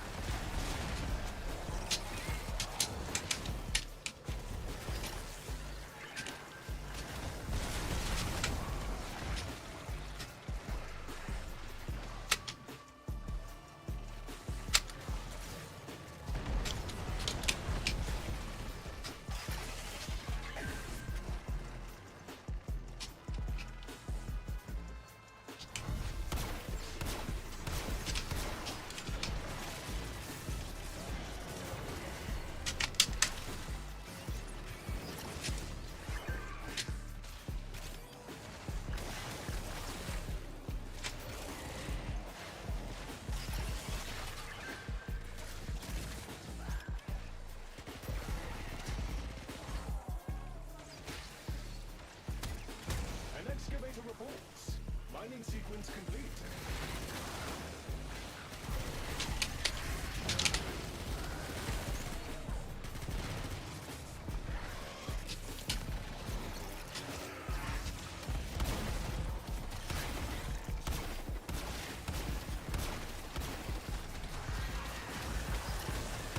An excavator has completed its digging cycle.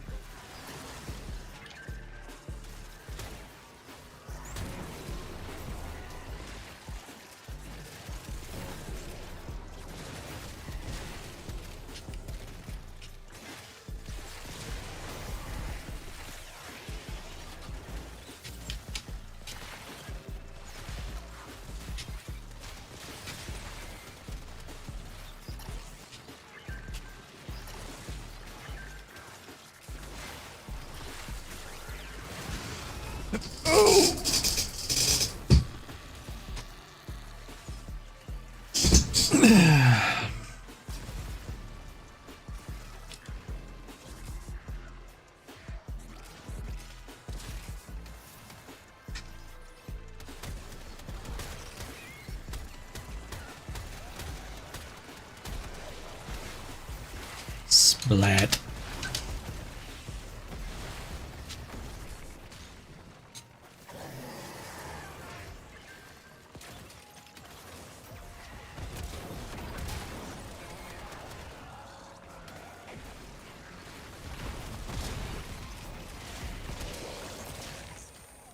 A full cycle has been made by all excavators. Interestingly enough, you can stand on those.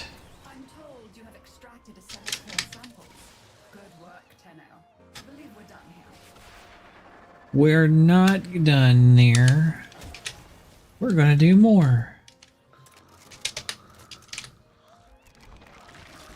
You're not getting rid of us like that. We're gonna reclaim what's ours. The infestation. Which is some Zaku titty. But there are key installations on Deimos that could still serve us well. Locating and securing one of these places will help the reclamation. Lloyd can give you the details. Oh, there was an enchanted base installation in this region. See if you can. Are you gonna look for the old? Okay, let's go this way. Aha. Shoot to destroy it. Oh, sweet, we're over here. Cool, if we're here, then I'm doing this. They will be upon you soon.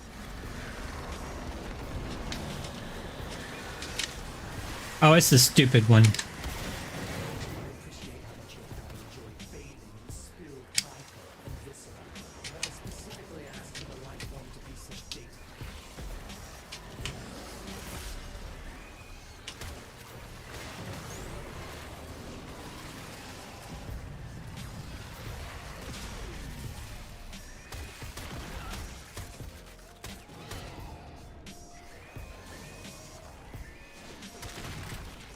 They're all tuckered out. Let's go find some more playmates. Let's run over the thing over here before you go, though. Have detected a hive nearby. Shoot to destroy it. Lots of great resources. Okay, now that they're good and bad, hope you're ready.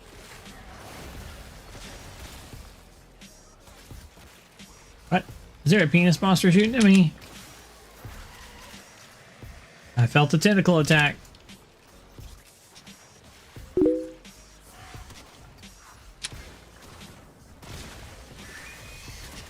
Like, those just have a lot of thingies that they drop.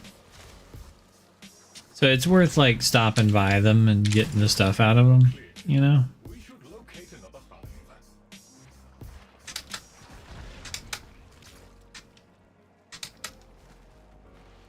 Hive located. Destroy it with weapon fire. Even if it is that one, which has, like, the worst Tested activity. drop chance. On the way out, the one at the beginning, I think, was still there. So it should have reset. We can do that one again.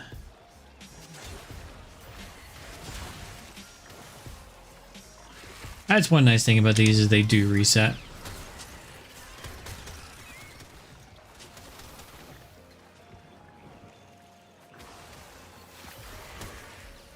I didn't hate ammo so much. I might give my Sentinel the Acu Core. You dealt with the scratch. I really hate having to deal with her ammo. Efficiently done. Now we can continue the restoration project unimpeded. Excuse me. A large predatory organism in the vicinity must be removed before we can reclaim the base. Use bait to lure it out. I suggest eliminating infested in the vicinity to secure bait. Construction materials.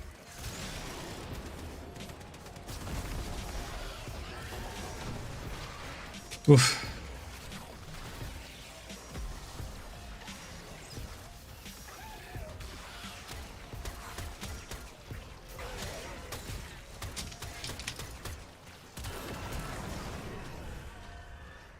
Doop boop boop doop boop boop boop boop boop boo.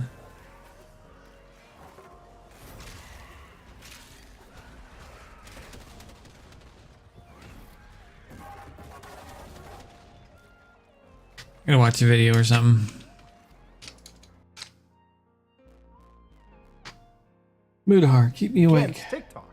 So in another redacted public filing over here, they talk about TikTok knows the prolonged compulsive use of its app poses a profound risk to the harm and mental health of an adult or a young person's well-being. So again, going to like that exact page over here, what they're talking about specifically is children are a crucial market for TikTok. They are highly connected to the internet, more likely to have more social media accounts, and more likely to spend their free time on social media swiping through an app.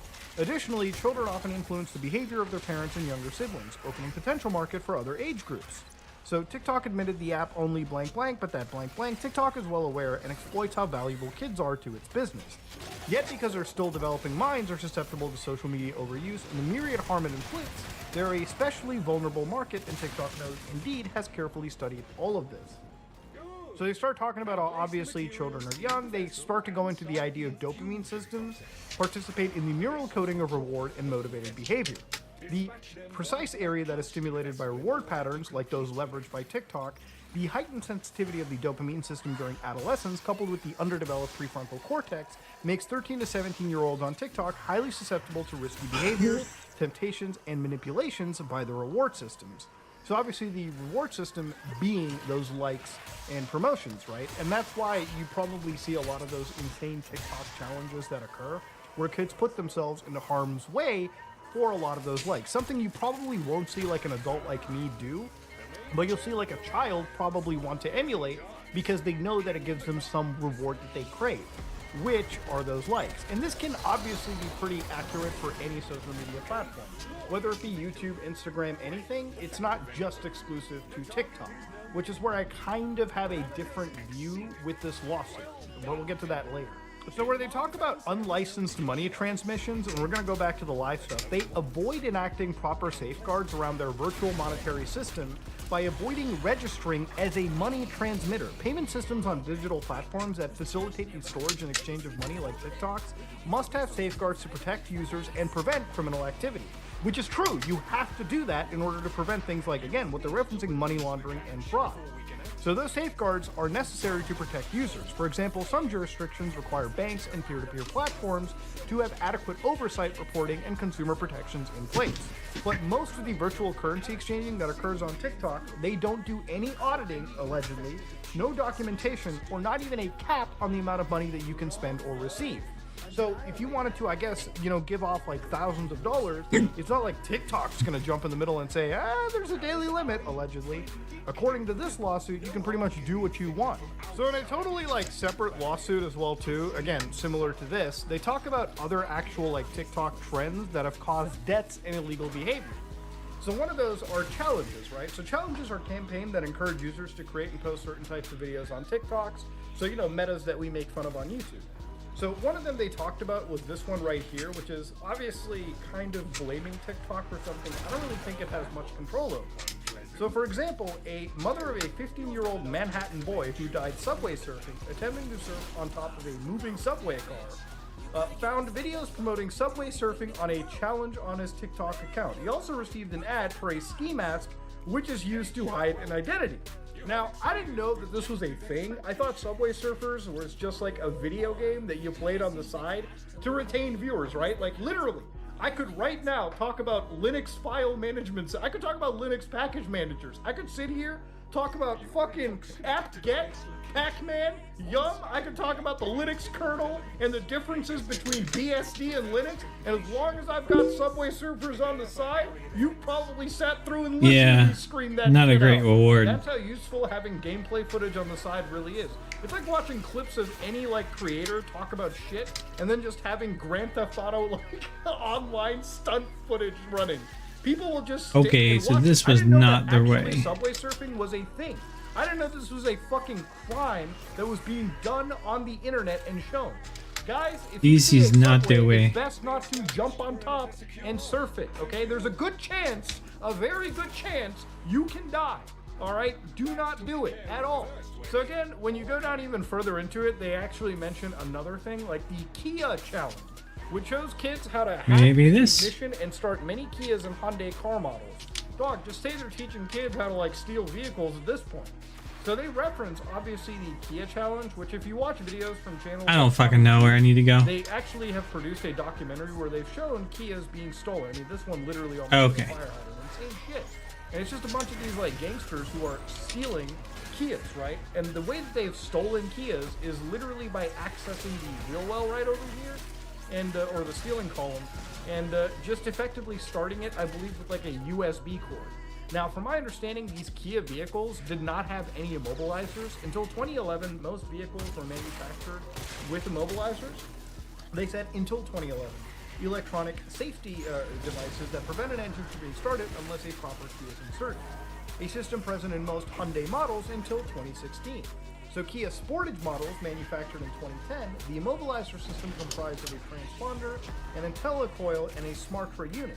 Kia vehicles manufactured from 2011 to 2021, and Hyundai vehicles manufactured in 2020 to 2015 and 2021 use a steel key in comparison to a key fob and a push-button start mechanism lack immobilizers.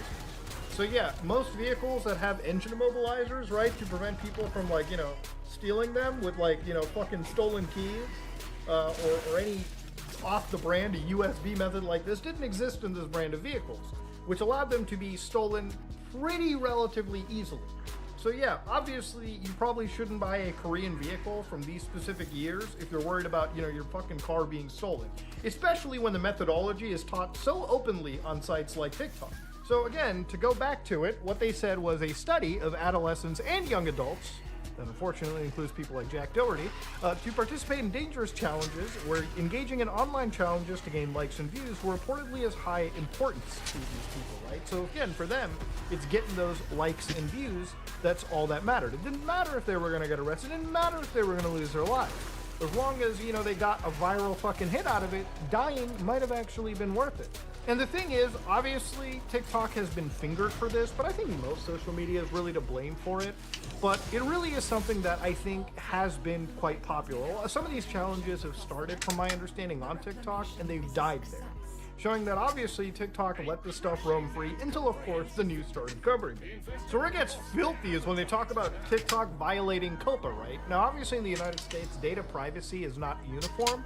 There's actually several laws that exist. Okay, for different let's see if I can aspects of find privacy. my So, for instance, in the medical map. field, you've got things like HIPAA. If you're a And child under here the we age of go. 13, Okay, you are closest protected or should be one. protected by a set of laws known as COPPA.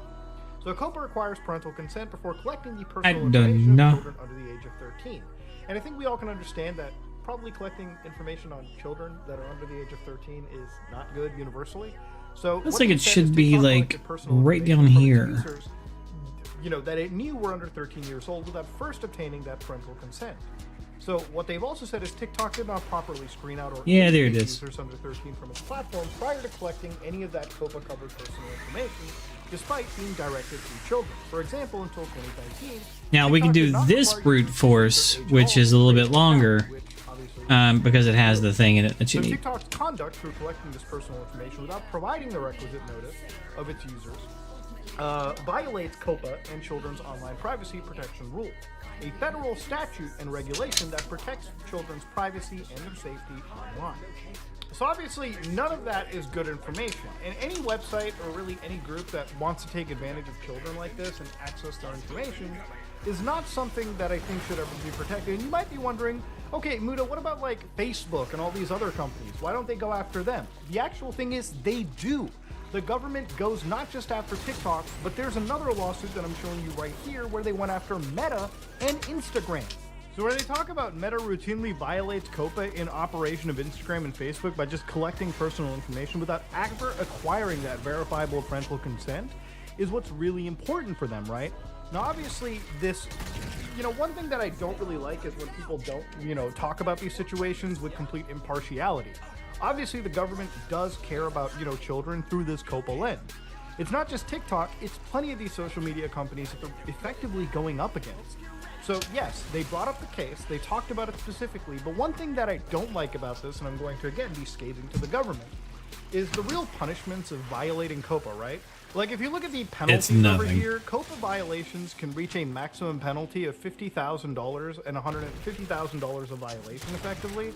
But the thing is, it's like, okay, so yes, if you're bringing up this cause, and there can be children that are or there can be a situation where obviously, you know, money is fined to some of these companies, as long as like there's no penalty where like they're restricted to, you know, operate their service or you know, somebody is going to jail, a lot of this fine just gets added to what is a company's budget, right? Like if Facebook knows that they're going to, you know, get sued, or if TikTok knows, for instance, right, they're going to get hit with these violations and they know that it's going to cost them like $100 million.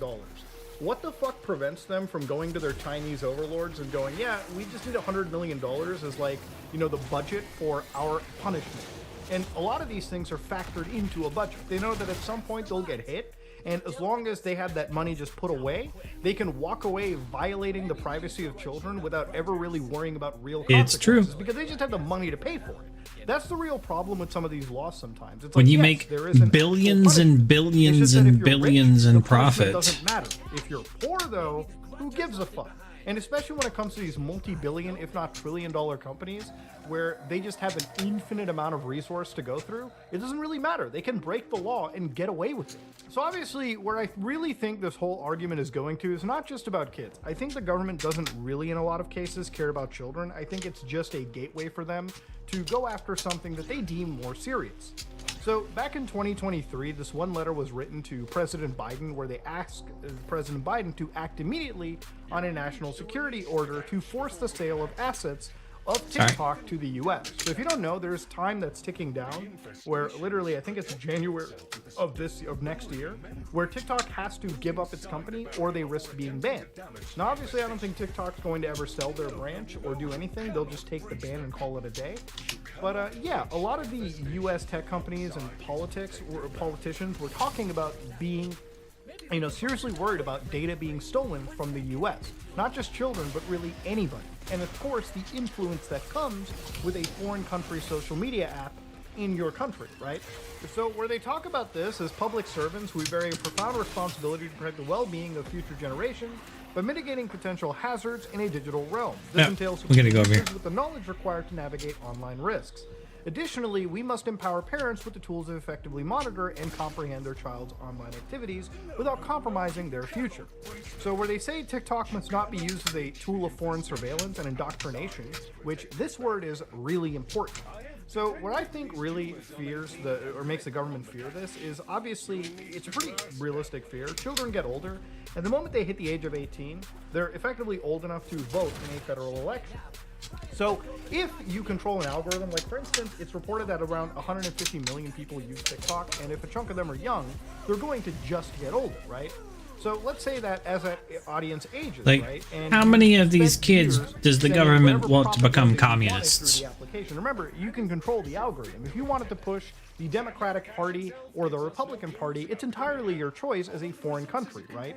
Now, in some parts of the world, some could consider that as election fraud or tampering or anything.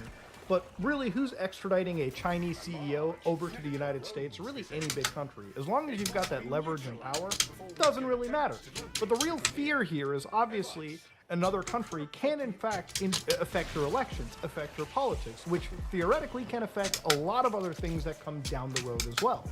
So obviously the government is pretty fearful, and I think it's a right to be fearful. I really don't think that team sports or politics is a place when your actual government can be manipulated, theoretically, by a foreign adversary like this. Now obviously the other thing that I really don't care about is China itself. China is a country that is very open about restricting other countries from accessing their side of the pond. For instance, if you're a U.S. company and you want to access, their side of the world, you have to play by their rules pretty heavily. Like, for instance, I know that Apple will literally fight the FBI when they're in the U.S., but they will delete every VPN app when they're selling your shit in China. Literally because that's the compliance they have to do. Now, obviously, accessing the internet in China is not something that is super difficult for you and I. If you wanted to go to youku.com, you could right now by entering a Chinese website's URL into your browser and get right there.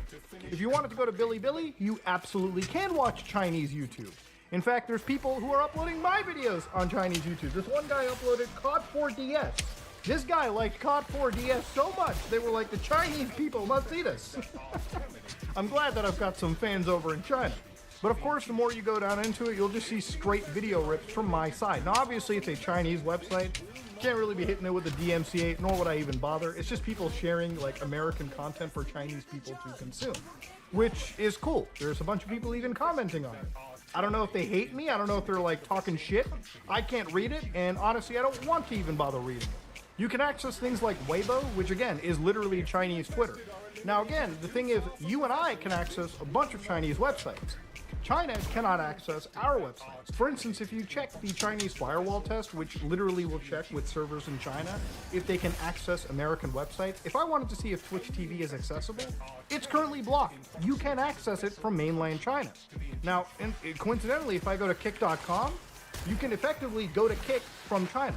That means I can go to kick.com, I can start a Twitch stream right now, where I can, or Kick stream, and I can literally have me showing Xi Jinping as Winnie the fucking Pooh and get away with it. All right, they wouldn't even. That would be unless a Chinese like enforcer regulator got in and saw that shit. They'd be like, all right, getting rid of Kick right there and then. That's how the Chinese firewall works. Okay, if you wanted to go to something like Wikipedia.com and read up about Chinese war atrocities, yeah, not happening. Okay.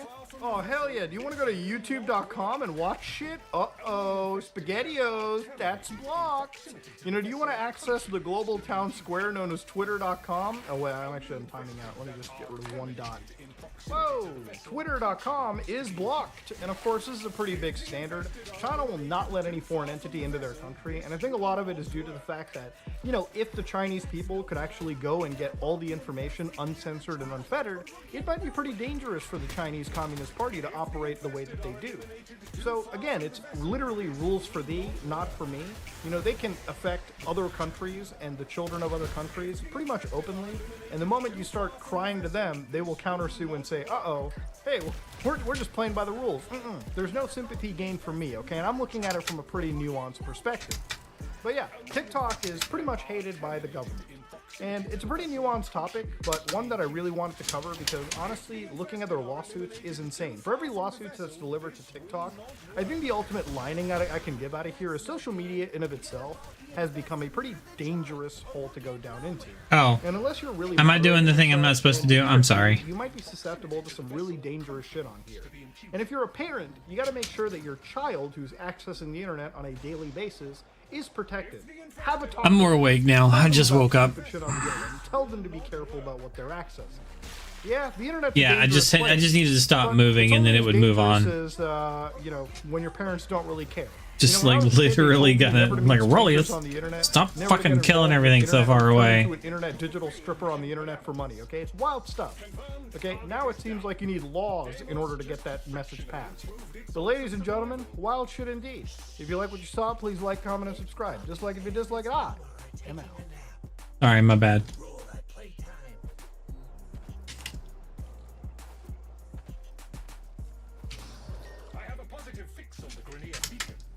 Like I was doing two things wrong there. I had my slow field up, which spawns more of my sentinels, which kills them, which they'll roam out there and kill them, which that's bad. And I was moving around away from the target, which means that my AoE will kill them further away, which that's bad. That was all my fault. I'm sorry.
Well, that mission is done.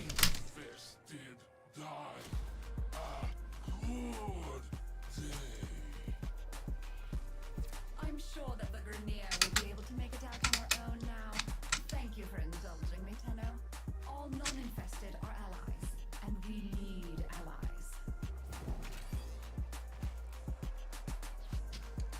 Let's see.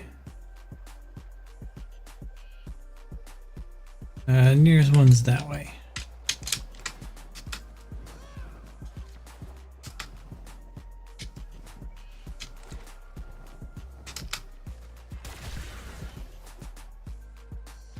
Meh. Off of that.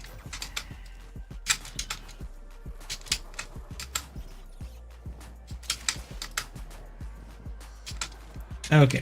Next mission. Zaku Systems.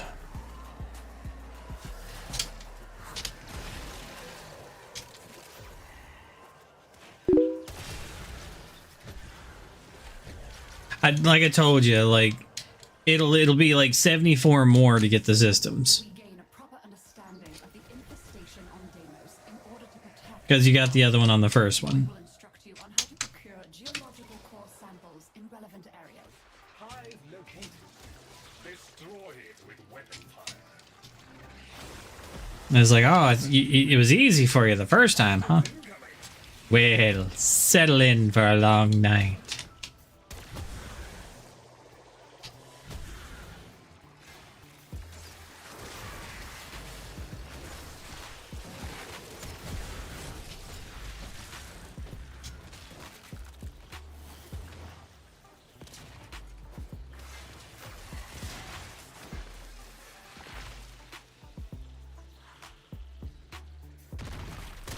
All hostiles down. Move on and destroy the next hive. I have detected a hive nearby. Gammy Gams. Destroy it. Infested activity spiking. They will be upon you soon.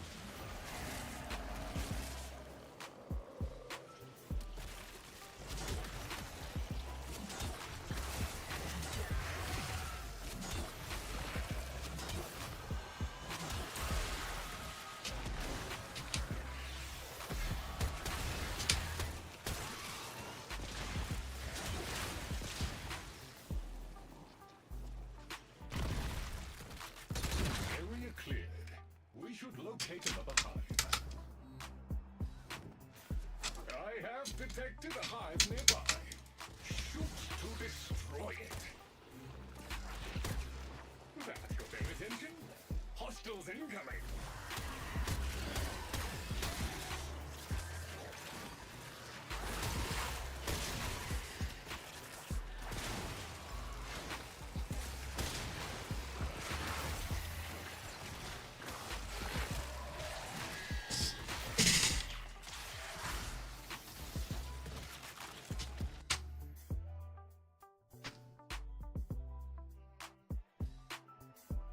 Let's see what Potato had to say.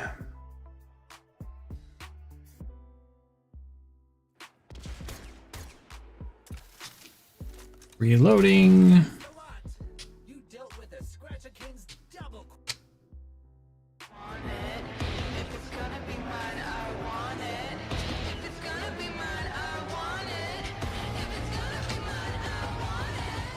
So, the Warframe 1999 demo has just dropped, which means there is a free Swords game that you can get simply Wait a by second. testing the This may contain spoilers. Do you want to...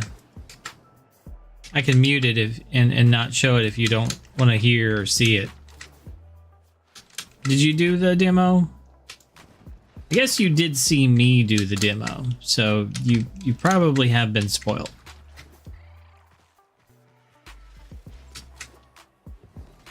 Right, you don't care, right?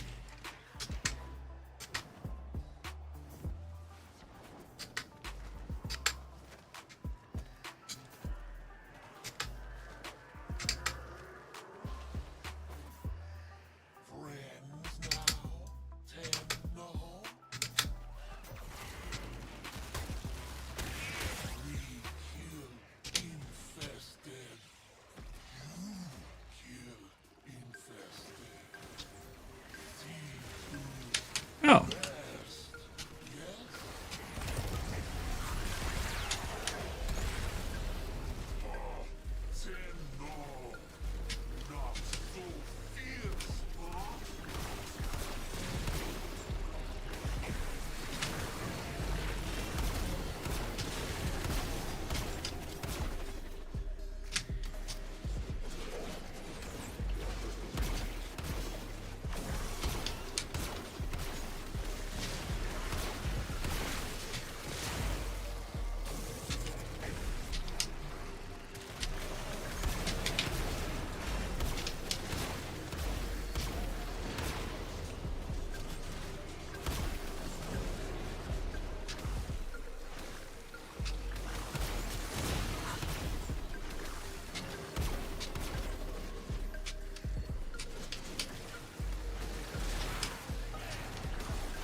Lots of extra materials. Well done, Tenno. That little fracas has secured us a core sample from the grateful Grenier. I didn't hear any objections, so I'm gonna go back to the. And technically, we can do it again, but I don't think we'll get the enemies to spawn that quickly. We have to let for the area to reset.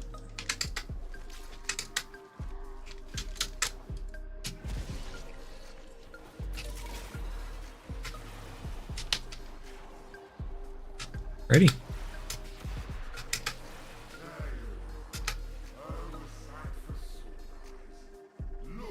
There you are. Oh, sight for sore eyes. Okay, so I'm gonna do that then. Demo out and playing it for yourself, but also make sure and leave feedback since it is a demo and I'm sure things can still be tweaked. So this video will have a few very minor spoilers, so if you are someone who doesn't want to play the demo for spoiler reasons, then turn away now. And if you have played it, then let me know in the comment section below what you thought of the demo, from mission to weapons to, of course, the handling of that Atomic Cycle motorbike. So the demo pistol is was a nice. very short exterminate mission where we get to see 4 or maybe 5 of the new Scaldra enemy types and go up against them with the new weapons that they have as well. That could possibly be weapons that we will get to use ourselves down the road, but also we got to try out the bike, the Atomic Cycle, which I'll get to in a second. Yeah, Now, the bike was one nice. of the Scaldra units was a melee unit with dual swords that had kind of like poison on them, that has a vile rush type of ability like Lavos, and I kind of want to get those swords because they look amazing. One of the other Scaldra, who are of course just normal lancers. Then there's the Scaldra Eradicators, who are big beefy guys who put down a gas chem spire with a large area around them that deal gas damage. Overall, I really like the design of the Scaldra, but visually the world itself looks absolutely amazing. From the mystery tower in the distance to the arena, which we know we're going to get to, so I'm hoping the tower will be the same. Then there is an infested looking theme park, which again I'm hoping we will get to, I guess, experience. And the fact that the map is like one big quarantine zone very much gives me this vibe of the Division meets Dark Sector. But one of the most important things is that it feels exactly like it's supposed to, which is Warframe. You want Just in a different Arthur? time. It's not trying to be something else like the Viri. The Scaldra are just basically different versions of the Grenier with different weapons and I guess maybe different abilities. Arthur is a human Excalibur and with the same abilities as well, along with his AX-52 rifle.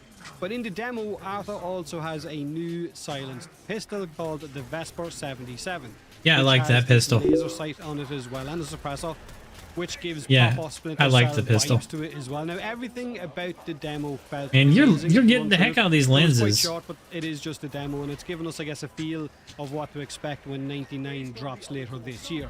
Music was on point as usual, which of course is no surprise when it comes to Warframe, but the Atomic Cycle, the bike, one of the most hyped after items for 1999, honestly just felt clunky on PC. It moves just like a K-Drive, which is really weird for a bike. I'm not sure how it feels on controller, maybe it feels much better, but on keyboard and I mouse never it was jumped with pretty it. rough. WASD is the usual movement keys, but S is a key that also turns it depending on where your camera is facing. Turning left and right without actually using your accelerator still moves the bike forward bit by bit.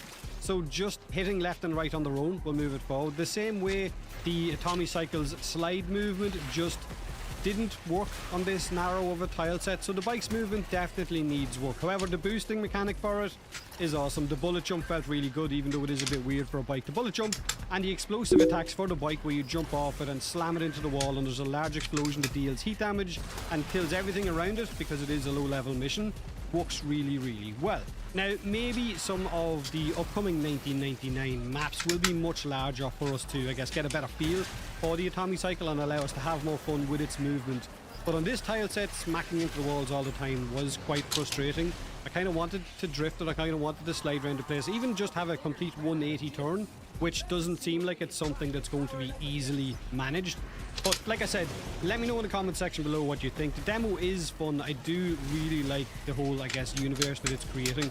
The different one away from what we're used to with the Scaldra and I guess with the quarantine zone and things like that. And of course, eventually meeting Albrecht and Trati and Major Neki Risaka, who of course is the commanding officer of the Scaldra. But have a great day, have a great week, and as always, thanks for watching.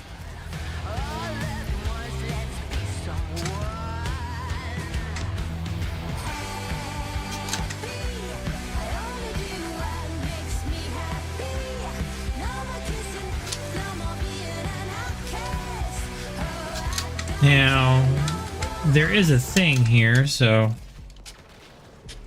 excavator has completed its digging cycle.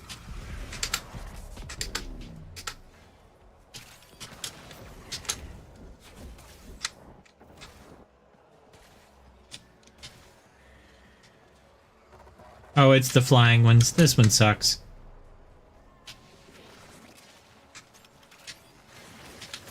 Green light. That's a digger finished digging.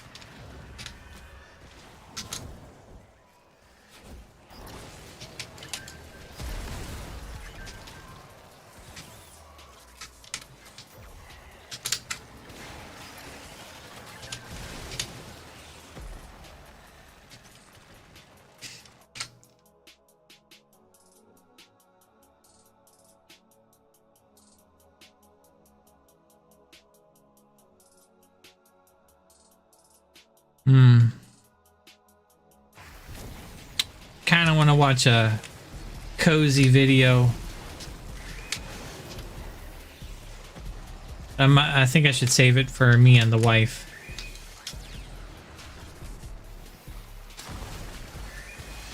There's a person we watch, Charmeleon.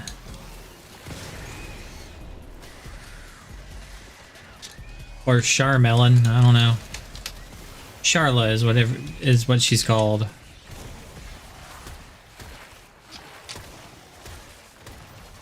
And she just does like, this is what my day was today. I had to go get some envelopes. And then I got a parfait. And then I pet my cat. He was grumpy today. You know, just day in the life. Extracted a set of core samples. Good work, Tenno. It's cozy. Believe we're done here. I went and met my friend. We have a hostel together.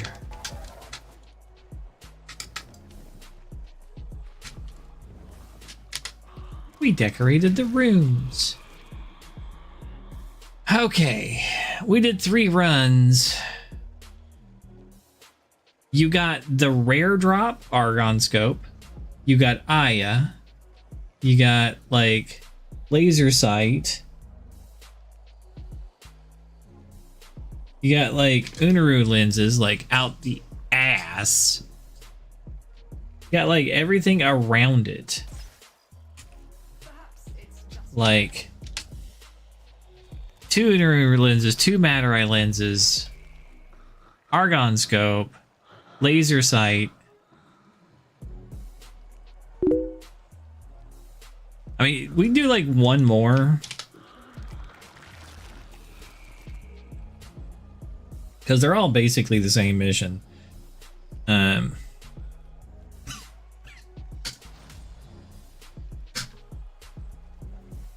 Ugh.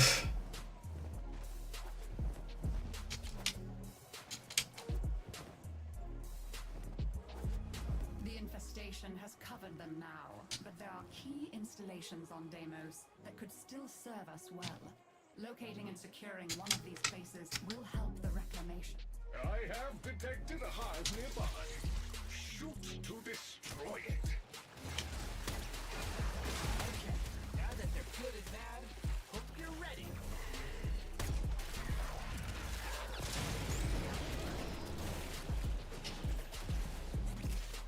Find another way for me, guys.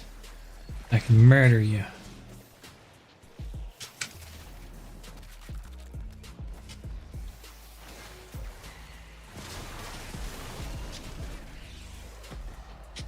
See my NPC in a while. Area cleared. We should locate another hive. I guess she got killed. Hive located. Destroy it with weapon fire.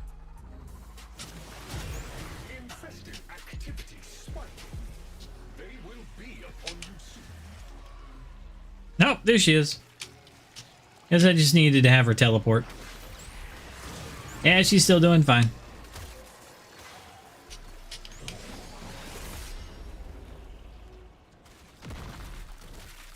Area cleared. We should locate another hive. I have detected a hive nearby. Shoot to destroy it. That got their attention. Hostiles incoming.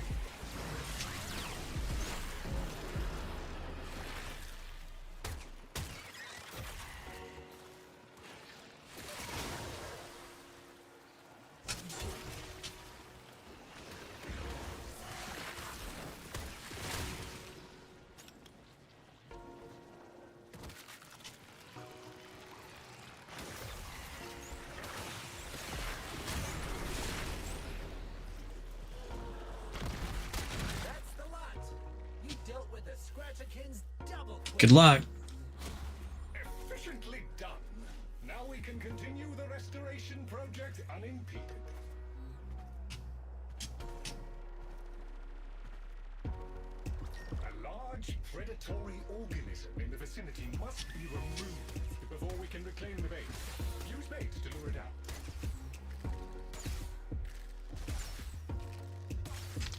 Oh yeah, this way.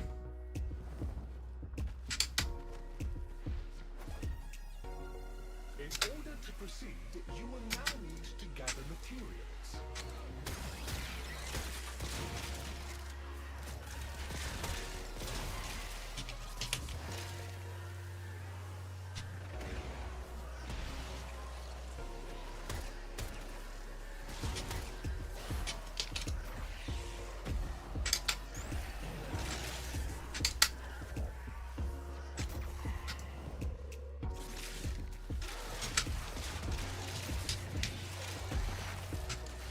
Like, this is one of the reasons why I have the decent amount of stuff that I have in the game, is because I'll just do things like this with people in the middle of the night. Somebody will stop by and I'm like, and they're like, hey, can you help me do XYZ? And I'm like, sure. And then I do something for like an hour or so. And then I'm like, hey, I've got a thing now.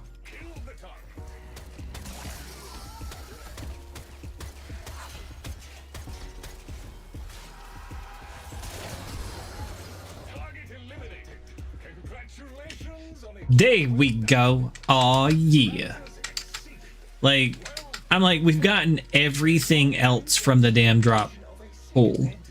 Like, the only thing left in that reward pool is the Zaku piece. I'm like, how mean are you going to be, game?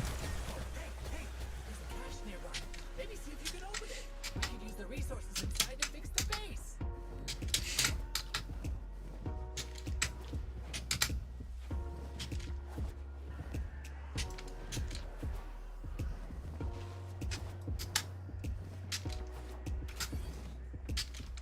Should have flown.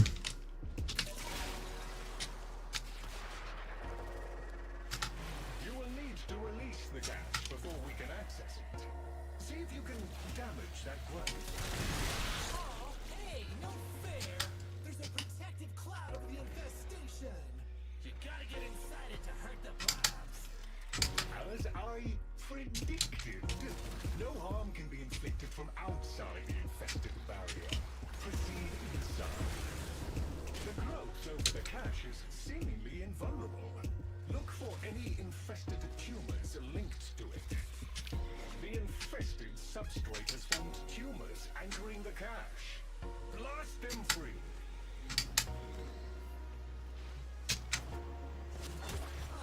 No damage. You gotta get inside that bubble to do anything to the growth.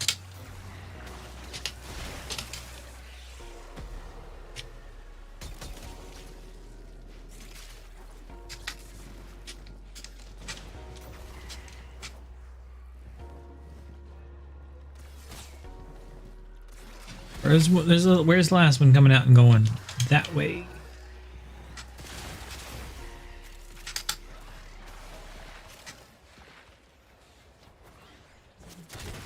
Here we go. That is the last small tumor. No, you cannot breach the... You cannot breach the infestation from outside its protective barrier. Excellent. You should be able to retrieve the cache. Whee! Wow, you were quick. So quick, I reckon you saved more of the box contents. Ooh, boy. Did you just use the cash to lure that humongous thing out?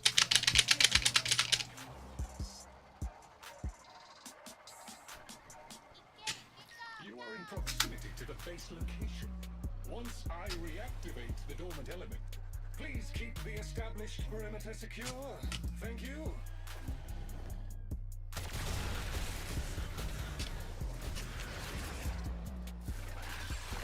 Yeah, Lloyd was like, wow, you were quick. The first thing that went to my head was 3 things you don't want to hear in bed.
You have eliminated more than half of them.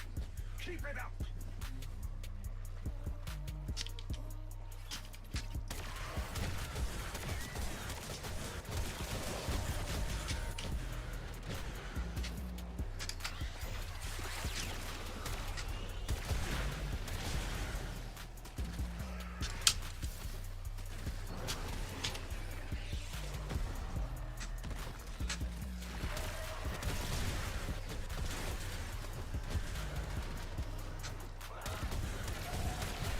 Wisp is my laser pointer to the enemies.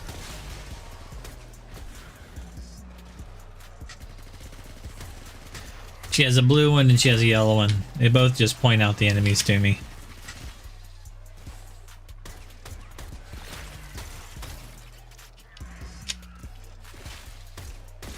It's just her going, that way, moron. Shoot in that direction.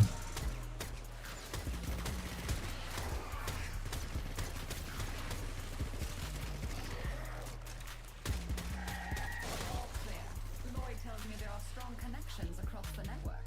Let's go. Hostiles eliminated. Utterly eliminated. The area is secure.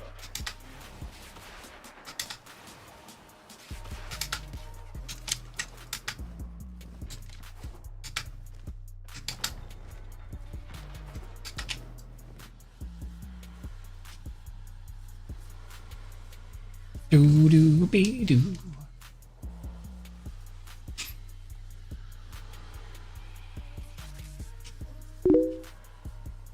You're welcome.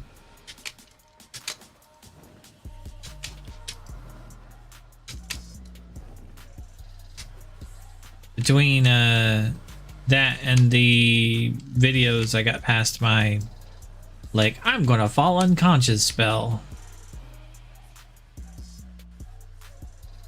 Still a little bit tired, but not nearly like passing out anymore.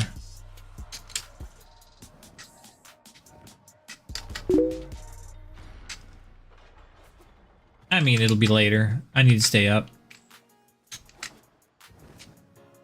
It's just, it's one of those like, I didn't get to sleep until I was supposed to get up. So I'm short 3 hours sleep than what I normally would be, and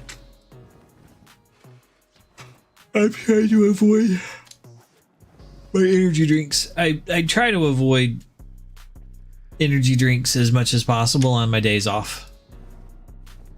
And I save them for the days that I work.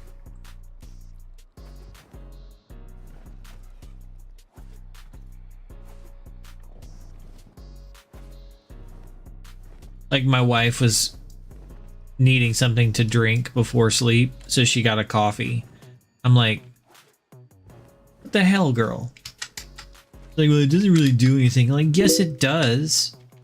You complain about not sleeping well all the time.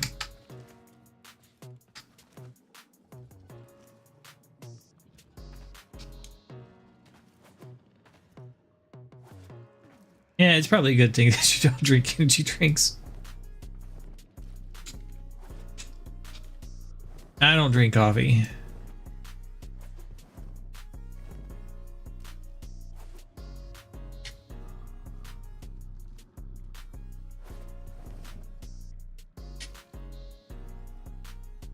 I have a coffee activated superpower,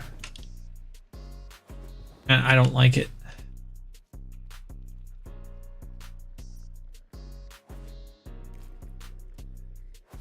You know where the credits are in the zone, right?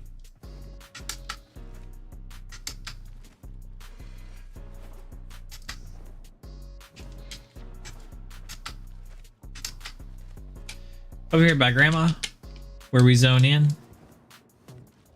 there's this pillar with the light on it. You stand on the railing, you can jump up to the top with a double jump at the top. You grab on, and it says DE, and you can hit activate. Takes you to the credits.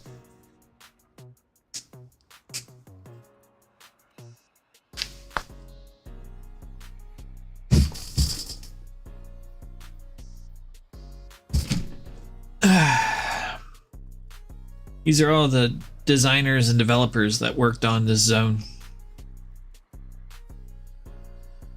Each one of the zones have these snuck into them, if you know where to look.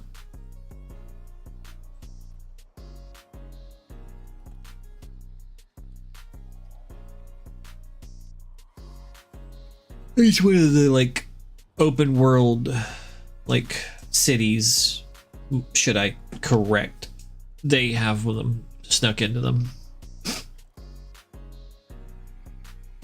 I know where they all are.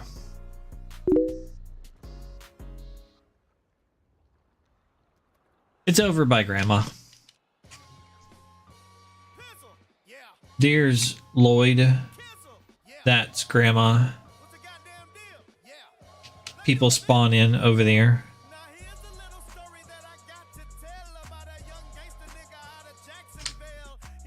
I gotta fast forward this song to the next one because it has a lot of the N word. It's a good song though. But people spawn in over there. If you go to Otak, Lloyd, whatever the dude is over here, or Grandma, if you fast travel to her, I can guide you to this.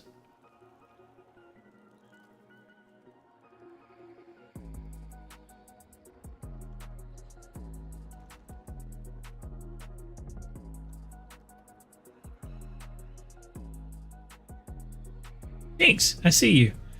Walk straight ahead.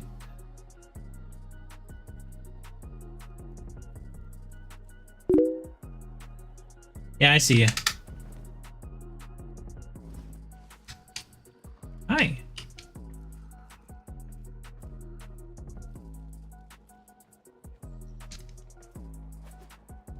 This bright ass thing over here.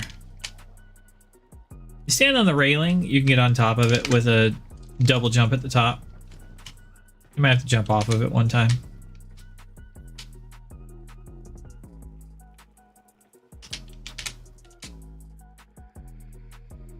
They do hide it.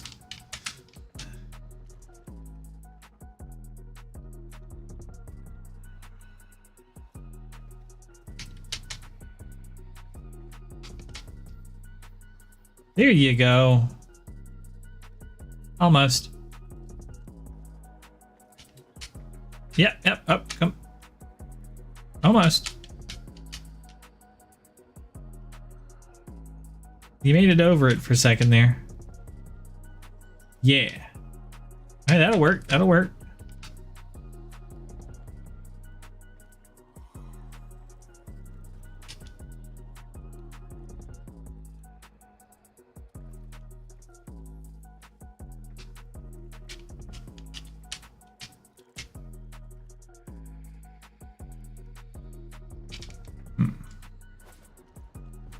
Let's see, how easily can you get to it from this side?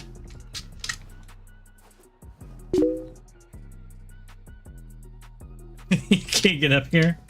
I can take you to an easier one for a different area.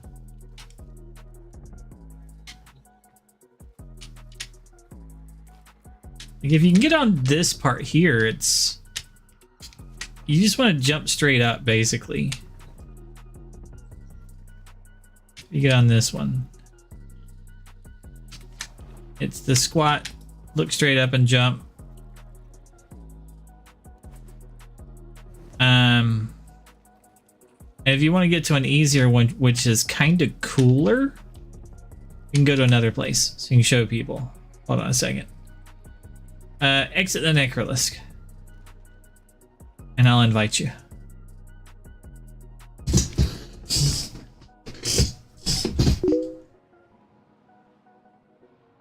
Ah, never mind then. Don't worry about it. You have a good one.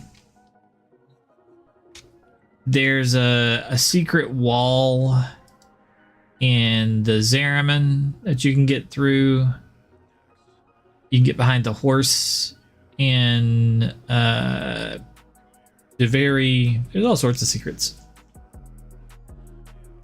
You have a good run.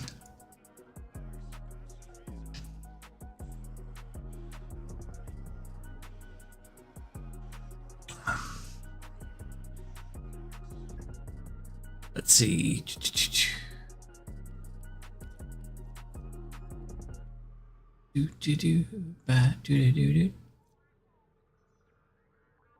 Glass. What am I on? I thought I was on my cat.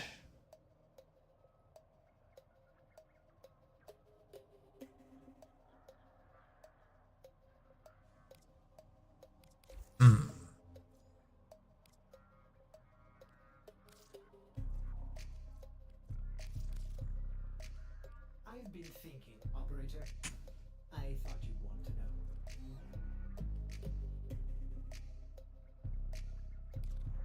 know. Uh-oh. That is not a public mission.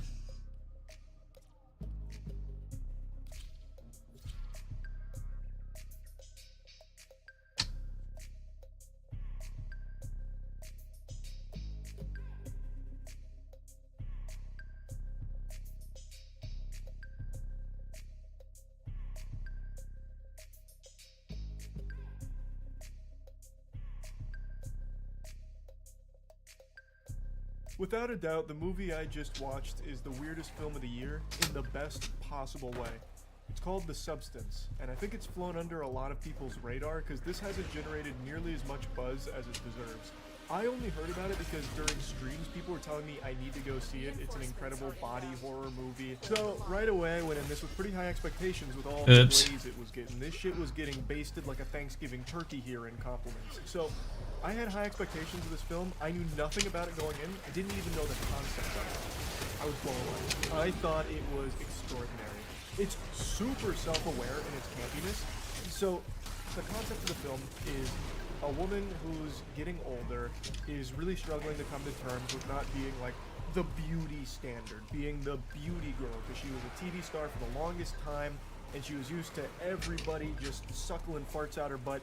And as she was getting older, people stopped doing that. Her ratings were starting to drop, and she was really struggling to come to terms with that. So she gets this opportunity to try something called The Substance, which promises to bring a better version of herself forward. Prettier, younger, this and that, the whole kit and caboodle. Now, while this idea has been explored numerous times, the pursuit of perfection, unrealistic beauty standards, and all kinds of things that this movie thematically explores, It has never been tackled in a way that The Substance has done. It is so good. And I really think it's elevated by how self-aware it is. Very clearly, there's a lot of Cronenberg influence on a lot of what you see and a lot of what you experience with this movie, and I love it. It was so refreshing, it was gross, it was yucky, and I'll get into the nitty-gritty of it for sure, but I really do think this was a pretty special film, but not everyone is going to like it. We went with a pretty large group, and I'd say 60% loved it, and the other 40% were repulsed by it. They hated it. That's Drew great. was livid. There was steam coming out of his ears. He hated sitting through this movie so much. He wanted to be neuralized by the Men in Black just to get it out of his mind because he thought it was just that trash. And I feel like that's going to be an experience for a lot of people. There are going to be people that can really appreciate it and those that are just going to be super put off by it. I guess another thing worth mentioning that some of the people that hated it pointed out is that probably a good like 20% of this movie is spent naked. So there's a lot of titty and ass and like close-up of boobie and ass. Like sometimes it came out of nowhere like a jump scare with bang, honkers. And there is a lot of that for sure. I don't think it's like needless nudity or something when it's there. There's a reason for it, but there is a lot of it there that maybe some people might find to be like excessive. Because there were moments where it was like actually like softcore porn to a certain extent, especially because one of the big things is, you know, I'm not going to get into that because I think that's probably too big of a spoiler, but the sexuality of things does play a role in the actual plot of it all. But me personally, I was smiling ear to ear from start to finish like there was. Well, hello there, Rolius. Hello. In such a good How you been, man? like it was so Not too bad. fun. How about It you? was silly in all of the right Not too ways. shabby either, man. It was serious. Checking in on good. Discord, seeing how everybody's doing. It's been a while. Is so good. Not too bad. When something tries to be I mean, horror and There's nobody else here right now, you know, so. they just do No, the old man. cheapest shit ever where CGI Last I talked to him, which was last week, he was okay. He's working a bunch. it goes hog wild. It was like Yeah, You know. same here. I quit gaming for a little bit, just focus. so Oh no. and it also does play around with the blood. I'm Don't still quit gonna the be gaming. gaming. Eruptions I'm still gaming. I've been playing The Binding of Isaac lately. Ah, that's a good game. not the bread and I I watched don't know, it's a one of my lot of all-time that. favorite. the ways, like from the way Yeah, I'm excited for the update coming up for the online. like the monster Ah. design is This guy keeps deactivating my effing abilities. under a microscope. So even something You're playing Warframe? you know, Yeah, at the moment. Hollywood big shot Yeah, was a I finally got my small old update. account back, so I should be back on here soon Oh, eventually. nice. saliva dripping out of his mouth. Yeah, the account that got banned. Some Ah. really yucky sounds like the worst It's ASMR finally back. ever, and you just sit there I reversed the witness permaban. grossness of it. Even when it's not Ah. horror, it just filmed in a way that just puts you on edge. But yeah. So I'll be back on eventually one of these days. Hey, that's good. It kind But of I'm happens. gonna go ahead and let you go because I'm headed to bed, man. So you have a good night. Okay. Get some rest. Go in here and murder this guy. Where is he? Behind in the closet? Yeah, he did now.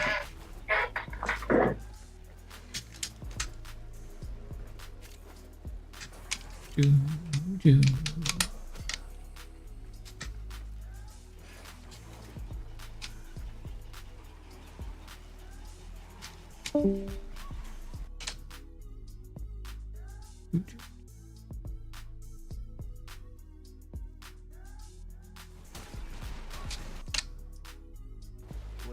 And I just thought it was great. Now, like I said, a lot of people hype this movie up saying that it's one of the better body horror films and like the best horror movie of the year. And I agree, it is definitely up there. And interestingly enough, there was a sizable chunk of people that thought I'd really appreciate it because it's eerily similar to a concept that I wrote about years ago. I had an idea for a short story that I put a tweet out about like 6 or 7 years ago, and I had even told a piece of that short story on our album, The Evolution of Good. Years, for the Oh my god, it's gone. just kind of as like a silly little track, so we put it to music, and it was just like a short summation of the story. And fundamentally what it was just this dumb dog shit idea I had, where a woman achieves immortality through birthing a clone of herself. So she gets to her octogenarian era, she's senile, she's about to buy the farm, but before she dies, she spontaneously gets pregnant and births an exact copy of her younger self with all of her current self's memories. And in the substance, it's actually kind of similar. So when she gets the substance, she collapses, her back splits open, and she spawns a young version of herself. So the big thing is, she is the Matrix, and this new person, this new being, is actually her. You are one, but it is two separate people, the old you and the new you. And the thing is, you have to keep switching bodies every 7 days in order to not have any like bad side effects from it. I'm trying not to spoil anything, but all of this I'm pretty sure is going to be in the trailers because it's the entire premise of the film.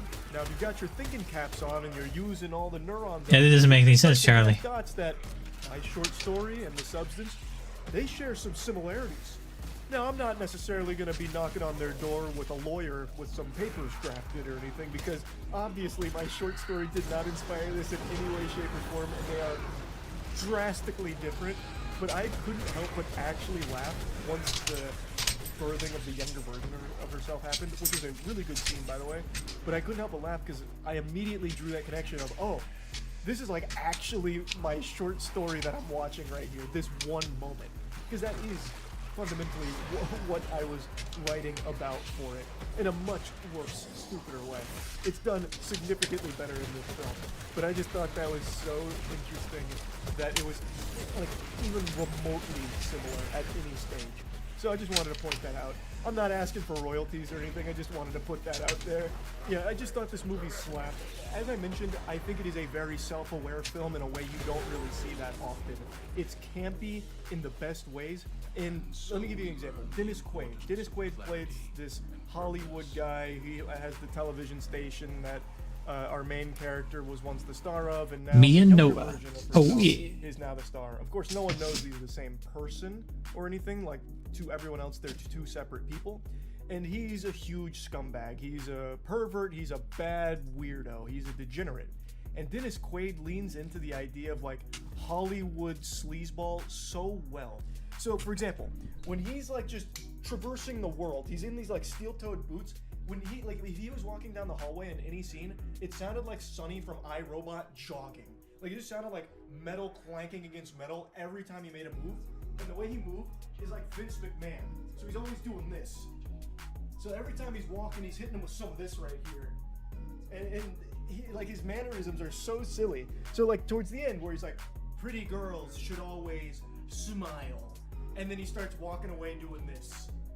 Like it's so over the top, but not in a way where I was like, damn, that's cringe. Like he's doing too much. It was like, that's perfect. Like that's so good. It had me laughing, which I'm pretty sure was the idea with it. And it's not just him, I just think he was the best shining example of it. They'd introduce characters sometimes like Fred, and it's just so in your face, but not in a way where it feels dumb. Like it just feels like, oh, they're in on this being a joke, and it's supposed to be. But I will say there were moments where We're back. I think they expected the audience to be stupider. So like a big reveal, they did a subtle moment where it reveals it, and you're like, oh, I'm picking up on that. I see what they're saying with that. That's what that means.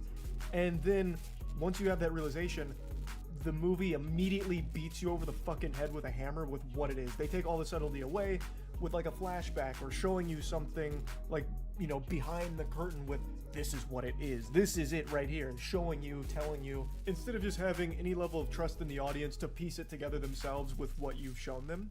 So that was a little upsetting because that happened a couple of times, and I just thought it was unnecessary in a film like this. Like, you set it up well, and you had a good execution of like this subtle reveal. I don't think they needed to take the extra like 5 minutes to give you like the monologue, and this is what it means, and this is why I did it, and this is who I am. I just thought that was a little much. But I just thought the film was super good. I love the monsters. When the monster stuff starts happening, again, not getting into spoilers, I thought they crushed it with the design. I thought it looked great. It did a good job of being unsettling and gross. People in the theater were audibly like recoiling, going like, oh no, you know, actually emoting during a film, which I have not heard in so long in a movie theater. So I think it accomplished its goal, and it's the perfect amount of weird. Like one of the monsters pukes out a whole titty. Like, it actually pukes out a breast, a single boobie. It just plops onto the ground, a disembodied tit. It's like, whoa, wow, that was interesting, you know. I just think The Substance is a pretty special film. I thought they crushed it. I really did. But again, I think there's going to be a ton of people who hate it. This is not a film I think that's for everyone. It is a weird movie, and I think you need to go in there ready to accept that it's like cartoonishly over the top. And once you do accept that, I think you're going to have a ton of fun watching it. So yeah, that's really about it. So yeah.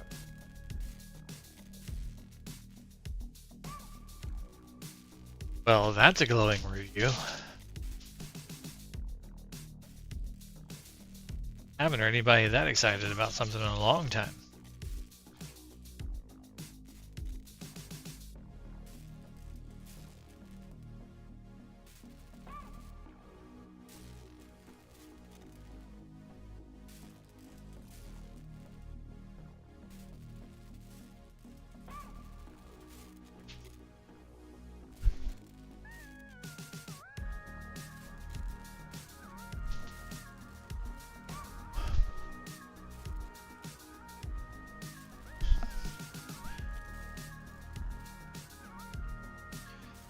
Through it.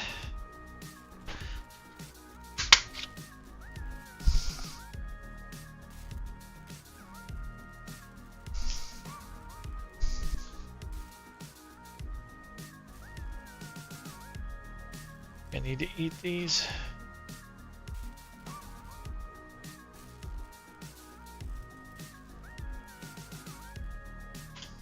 Why isn't that one here?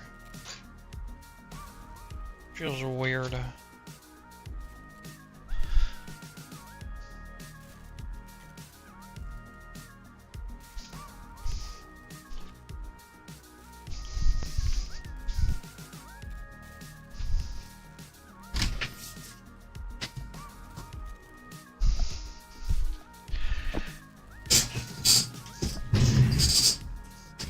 And the various shit that I come up with.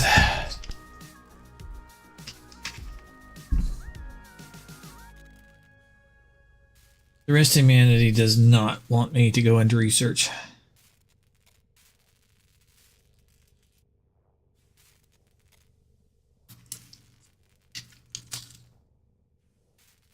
We are very lucky that corporations don't watch my streams and pick my brain. The world could be a much worse place.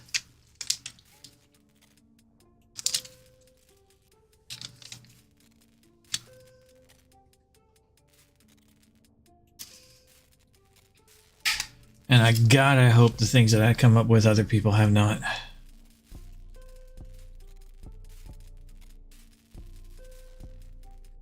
I'm pretty sure that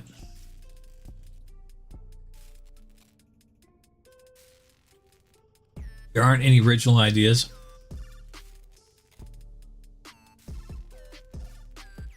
I just hope nobody's been paid to like, research the things that I come up with.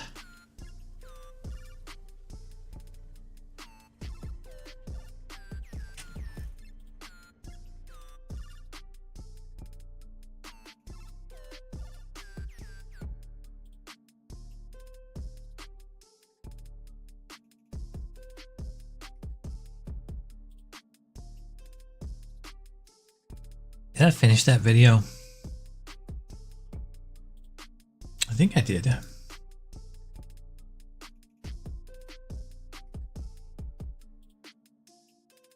don't see why I wouldn't.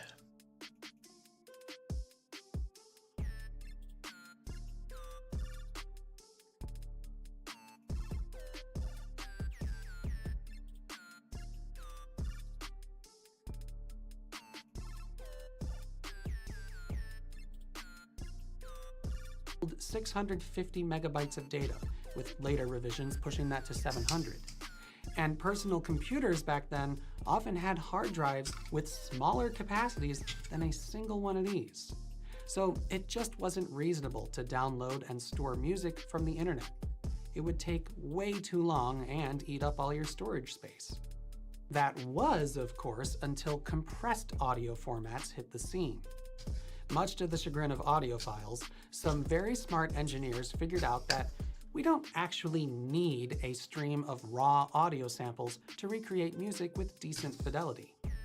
With quite a few tricks involving quite a lot of math and also insights into how we perceive sound, we found we could toss out a large majority of the data and still end up with more or less the same sounds as before. Now, there's a whole host of people who were involved in research to this end, and rather than try to go over even a fraction of who they were and what they discovered and when, I'm just going to quickly do this. Okay, now that you've absorbed all that, let's talk about MP3s. Officially known by the mouthfuls MPEG-1 Audio Layer 3 and also MPEG-2 Audio Layer 3, MP3 first hit the scene in 1992 as a way to efficiently encode audio alongside compressed digital video. While made with video in mind, since it was so data frugal, by the late 90s it had become the de facto standard format for compressed audio. And at the time, I imagine it felt like a miracle. MP3 could compress the data stream from audio CDs by a factor of 10 and still sound pretty good. Not as good as a CD, no, but pretty good. That massive compression ratio reduced the download times for a CD's worth of music on dial-up internet from a day to a few hours, with a fast enough modem anyway, and meant you could store at least a few albums on your PC without too much worry. But nobody really wanted to listen to their music on their desktop computers. They wanted something more portable. So just as we had portable cassette players and portable CD players, portable MP3 players started hitting the scene. I turned my desktop computer into a fucking stereo. Storage on board, which you'd load up with MP3 files from your computer, and then they'd Technically still is, from their even though the speakers don't work. through a headphone jack, Still plugged up. Listen to them. The first MP3 players were clunky and difficult to sync with a PC, and they hardly had any storage capacity. Early ones might only have 32 megabytes of flash storage on board, enough for one highly compressed album. But it was a pretty compelling idea to get music from the internet, load it onto a small little device, and take it with you. And as you probably already know, that idea was kicked into high gear by Apple with the release of the iPod in 2001. Now the iPod, and yes, this isn't a first-gen iPod, is not really relevant to this video, and much of its innovation wasn't in the device itself, but in iTunes and how Apple legitimized online music sales. But because of its success, the popularity of iTunes as a piece of music library management software was pretty huge, even among PC users. There were plenty of competing programs out there, some of which I used. I was rocking one of these Rio MP3 players for a while. But I did eventually get an iPod, and for the purposes of this video, I'm going to use iTunes. So now, let's fire up a PC you might have been using in 2004 and poke around in iTunes for a bit. While of course you could buy and download music through iTunes, personally, I hardly ever Not did even that. once. We had a ton of CDs in my family, plus new CDs were still widely available back then, and iTunes could rather quickly rip those CDs onto your hard drive and convert them into MP3s in the process. That is, if you went into the settings and changed it from AAC. Apple just loves being Apple, and they decided to make that more obscure compressed audio format the default for iPods, though iPods could absolutely play MP3s, and luckily I was smart enough back then to realize what a headache it would be to have my library encoded all Apple-y. It's not technically Apple exclusive, and it was slightly better than MP3, but it was nowhere near as widely supported, so I just said no. Anyway, once set up, you'd just load an audio CD in your computer's CD-ROM drive, and iTunes would almost always correctly identify it and auto-populate all of the album, artist, and track information for you. This computer's not doing that right now because it's not connected to the internet, as that would be a disaster. It needs the internet to populate that info because, fun fact, almost all audio CDs don't actually have any sort of metadata on them. So the way that auto-identification worked was by checking the disk's table of contents to see how many tracks are on it, as well as how long each of those tracks are, against a database. Astonishingly few commercially made CDs have the exact same combination of track lengths, so that worked as a functional fingerprint. And on the rare case there were duplicates, iTunes, or whatever other software you were using, would just ask you to pick which one it was. Pretty neat. And once the import process was complete, well, you had a copy of that music in your library. And this old version of iTunes really shows just how remarkable MP3 compression was. This single audio CD had just shy of 500 megabytes of data on there. And since this PC only has a 20 gigabyte hard drive, if we had simply imported this as uncompressed WAV files, we'd be committing quite a chunk of the hard drive space to just one CD. But the compressed MP3s that iTunes created from that CD audio data are taking up just 68 megabytes, roughly a seventh the original amount, and that is with the files encoded at a slightly better than average 192 kilobits per second. Now, of course, the next step for many people was to connect an iPod to the PC. Not and even have once. iTunes synchronize the data in your library with your iPod. That way you had all this music with you on the go. Thank you for including the moniker most people. That wasn't the only thing you could do. iTunes is just a piece of library software, and the actual MP3 files it creates are stored in folders on your PC. And if your PC had a CD burner, well, now we've got some interesting possibilities, because a blank CDR could become an audio CD, which would work in any CD player going back to 1982. But an audio CD can only hold 80 minutes of music. A CD-ROM, on the other hand, can hold 700 megabytes of data, and you can put whatever data you like on it. See where this is going? Yes, I did it Let's pop myself. in a blank CDR. The computer recognizes it as a blank disk and asks me what I want to do with it. I'll say open an Explorer window so I can copy You files. get like 100 songs, or And like why 90. don't I copy some of those folders full of MP3s? Each one is around 60 or 70 megabytes, so I could fit, gosh, 10 full albums Yeah. of music on one CD. So let's do it. And, whoa, I forgot how clunky this was in XP. It doesn't even show you how much data you used up. You have to check that manually. Should have gotten a copy of Nero. Oh, that's right. These files are full of higher quality MP3s at higher bit rates, so we can't quite fit so many on one disk, but anyway, once I've filled it up, we can burn it to the disk. After the computer generates the disk image, we get this old goodness.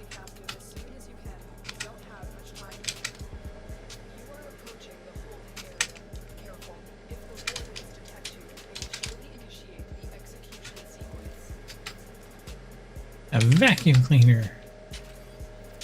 Ah, I missed that. Kind of. Once it's finished burning those files to the disk, we have a CD-ROM. A CD-ROM, which just happens to contain a bunch of folders filled with MP3 files, which means we've just created an MP3 CD. Now, remember how I said this wasn't a legit format? That's because it's not. This is just a CD which we asked the computer to write files to. It was written in A format. The disk follows the Yellow Book standard for CD-ROM, as well as ISO's 9660 and or 13490 for its file system. But the actual files we burned to it could have been anything at all. We could have put photos on here, or text documents, executable programs, even video files. The only reason this is an MP3 CD is that we decided to fill it up with a bunch of MP3 files. Now, if I popped this disk into another computer, it would be able to see those files and copy them off the disk. But if I put this disk into a CD player, it won't work. An ordinary CD player only plays discs that conform to the Red Book standard, which defines the compact disc digital audio format. That's what this logo is. It's a compatibility mark for compact discs, and the digital audio below indicates compatibility with the original audio CD format circa 1982.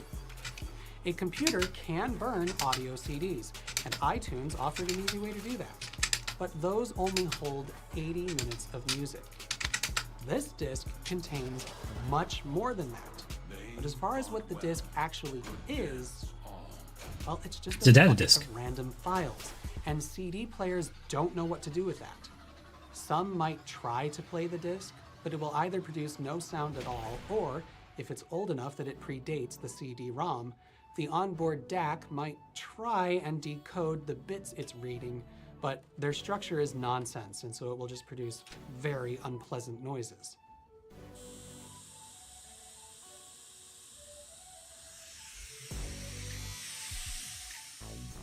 But this stereo system doesn't have an ordinary CD player. Yes, it features the compact disc digital audio compatibility mark, and it will play standard audio CDs just fine. But when we put in the disc we burned with those MP3 files, it can actually read it and see what's on there. It takes a little while, but it understands the file system, shows the folder names on the display, lets me navigate between folders using the remote, though it refers to them as albums, and of course, it can play the music while also displaying the track titles. That means that, in a way, this thing is actually an MP3 player. But rather than use a bit of flash storage or a tiny hard drive, its data storage media is CD-ROM. And unless you're the kind of nerd to read the manual, you might very well not have known it could do that. I had no idea this was a thing despite having this very stereo system in my bedroom until I got my first car. Its stereo also had MP3 inexplicably written on it, which I would have just passed off as it bragging about having an auxiliary input jack. That was a big deal back when cassette adapters were the norm. But it didn't just say MP3, it also said WMA. That stood for Windows Media Audio, another compressed audio format that Microsoft was trying desperately to make happen. And once I realized it must be talking about some ability to play those file formats, I was confused. That car's stereo didn't have a USB input or anything like that, so I opened its owner's manual to the section on the stereo to see what the heck it was talking about, and that's when and how I learned what MP3 CDs are. It had a nice explanation of how many folders could be on the disc, which bit rates the stereo supported, and how to navigate them, and my mind was freaking blown. I had all this music on my computer for my iPod, and it was all stored as MP3s in nice, neat little folders. And you're telling me that if I just burned some of those files to a CD, I used to do it. could read the disc and play them? That was wild. I mean, consider the iPod Shuffle. Because you a kid, yo. 2005, with only 512 megabytes of storage, and a single CD-R can hold more data than that. Yep. So just burning You had garbage. one MP3 CD and keeping it in my car's stereo would be like having a permanent iPod Shuffle just for my car, which I only spent 50 cents on. And then I could make a whole new iPod's worth of playlists with another 50-cent blank CD. Yep. I made a lot of these discs. I soon figured out that you could add numbers to the beginning of the folder names, which would enforce playback in a particular order. Yep. This one here has 10 different They Might Be Giants albums arranged chronologically. Oh, nice. And I mean, this was awesome. I loved being able to keep just a few CDs in the car, which stored hours and hours of my music, especially since I could use the car's controls and not have to mess with my tiny iPod while driving. Remember when physical controls in cars were considered a good thing? I remember. And for those concerned audiophiles out there, since it was for playing in a Honda Civic, it's not like the audio fidelity was that critical anyway. I honestly had no idea this was such a widely supported feature. I thought it was just a neat thing my car could do. Nope. It was at least a year into having that car that I finally noticed the MP3 mark on my bedroom stereo. Intrigued, I popped in one of the discs I made for the car, watched the alphanumeric display come to life and start scrolling the track info, and let out the most flabbergasted, "Would you look at that?" I could muster. Just the fact that it could do this is impressive enough, but this isn't just a single disc CD player, remember? It's a 5-disc changer. It's got a slightly terrifying design where there's a single disc tray, and adding another disc involves a little dance where it holds each disc in an internal stack and then spits the empty tray back out so it looks like it keeps eating your CDs. But anyway, With 5 CDs at its disposal, this thing kinda sorta has 3.5 gigabytes of storage capacity. That's within spitting distance of the iPod mini, which came out the same year as this stereo. So I mean, if you wanted, you could mirror almost your entire iPod library with just a few dollars worth of blank CDs. Obviously, the interface here is less than ideal, and things like shuffling your entire library don't work when it's across 5 discs, but I mean, it's still impressive. And this will shuffle through a single disc if you like. It even does a little animation when it picks the next track. Which brings me back to this CD Walkman. It too can read MP3 CDs, and it features dedicated folder buttons for navigating around the disc. It takes it a while to figure out what exactly it's reading when you first pop in a disc, but once it's got its head on straight, you can quite easily move from folder to folder, and so long as you don't open it up between play sessions, it will resume quickly from sleep. And as a bonus, because MP3 files are so small, it only has to spin the disk for a few seconds at a time, roughly once a minute, to fill up its internal data buffer, which helps its battery life a lot. Honestly, if I knew about MP3 CDs when I first got my MP3 player, I might have been tempted by one of these instead. But on that note, it's time to step back in time a little farther. So far, I've been talking about this as a mid-2000s phenomenon, and I think that's broadly correct. But MP3 CD players started showing up in the late 90s. Well, the very late 90s. This Wired article from September 1999 talks about what is claimed to be the first portable CD player which can read MP3 files. In fact, it even says it's the first MP3 hardware device that requires no computer or internet connection. Though, that's something of a stretch. Anyway, I would argue that those early devices just didn't get noticed. Only turbo nerd tech enthusiasts who knew what MP3s were would have their eyes on a product like this. Portable CD players were quite common by 1999, but having a CD burner in your PC was still fairly exotic. Yeah, it was expensive. If you had one, you were most likely using it to make data backups, perhaps copies of stuff for your friends, or standard audio PlayStation games. play in the car or the Discman you already owned. Seeking out a standalone CD player capable of reading MP3 files was solidly in tech enthusiast early adopter territory back in 1999. And then, well, the idea quickly became yesterday's jam. By the time MP3s started hitting the mainstream, dedicated MP3 players you synced with your PC were the hot item. They seemed like the natural progression of things, and portable CD players were old hat. I was a kid back then, and yeah, I definitely felt like the uncool kid rocking my black and neon green CD Walkman, that one, when everybody else had MP3 players or iPods.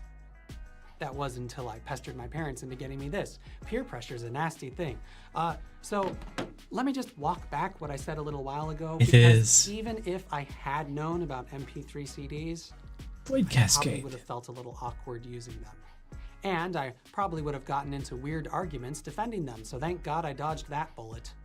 But now I'm an adult, at least according to my driver's license, so I don't get into weird arguments defending my tech choices anymore. Nope, definitely not.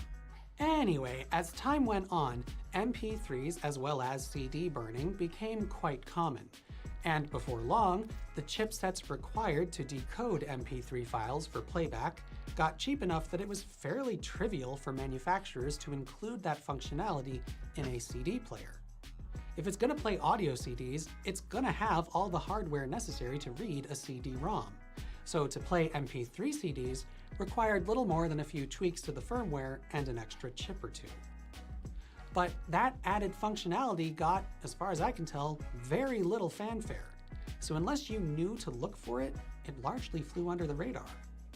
My personal theory is that most manufacturers were a little afraid of touting a feature which could make record labels angry, but that's just speculation.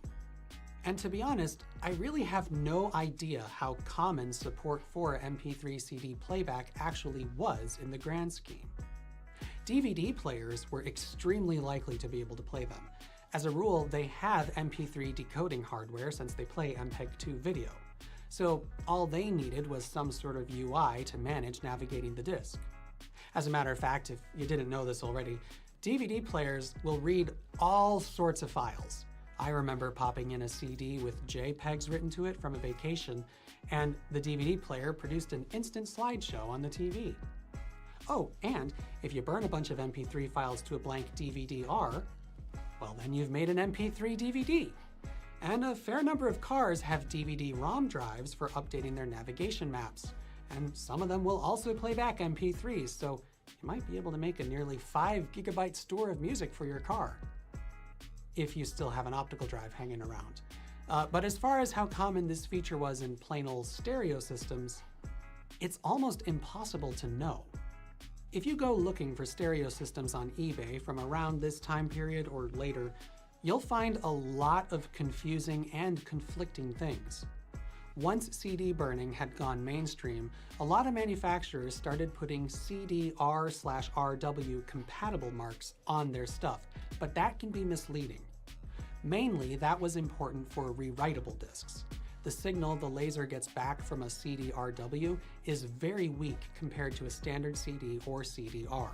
So most CD players can't read a CD-RW disc, even if what's on there is standard audio data. If a machine says it's CD-RW compatible, that just means its laser can read those discs without an issue, but it doesn't mean it will play MP3 files. And it took me almost no time at all to find a Sony unit for sale, new in box, which makes no mention of the fact that it can play back MP3 files written to a disc. I had to look in its manual to find out that it could. And that's honestly what I find so weird and fascinating about this whole thing. To the designers and engineers of stereo equipment back then, adding MP3 playback functionality was a pretty big no-brainer if you're gonna have a CD drive at your disposal. But as far as I can tell, not a lot of people knew about that functionality. In hindsight, I don't think that's all that surprising. We tend to compartmentalize things in our minds, and CDs and CD players are one thing, MP3s and MP3 players are another, and a CD-ROM full of MP3s is in a weird gray area between them, which doesn't parse as anything useful, unless you wanted to share some MP3 files around. And that's definitely where my brain was until my car forced my curiosity to finally kick in and I read the freaking manual. Now, those of you who burned CDs using iTunes back in the day might remember that MP3 CDs were an option it gave you in the settings. I definitely didn't notice that, or if I did, I didn't know what it was trying to say. However, quite unfortunately, when I tested this function, the discs it created didn't have any folder structure. It would just take the playlist and burn it to the disc in a single folder with each individual song given a number prefix to enforce playback order. So the folder buttons here, as well as on the stereo and in the car, would be completely useless. The data CD option does the same thing. That might have changed in later versions of iTunes. I'm honestly not sure, and also am honestly not willing to find out because sifting through iTunes version history is a pain.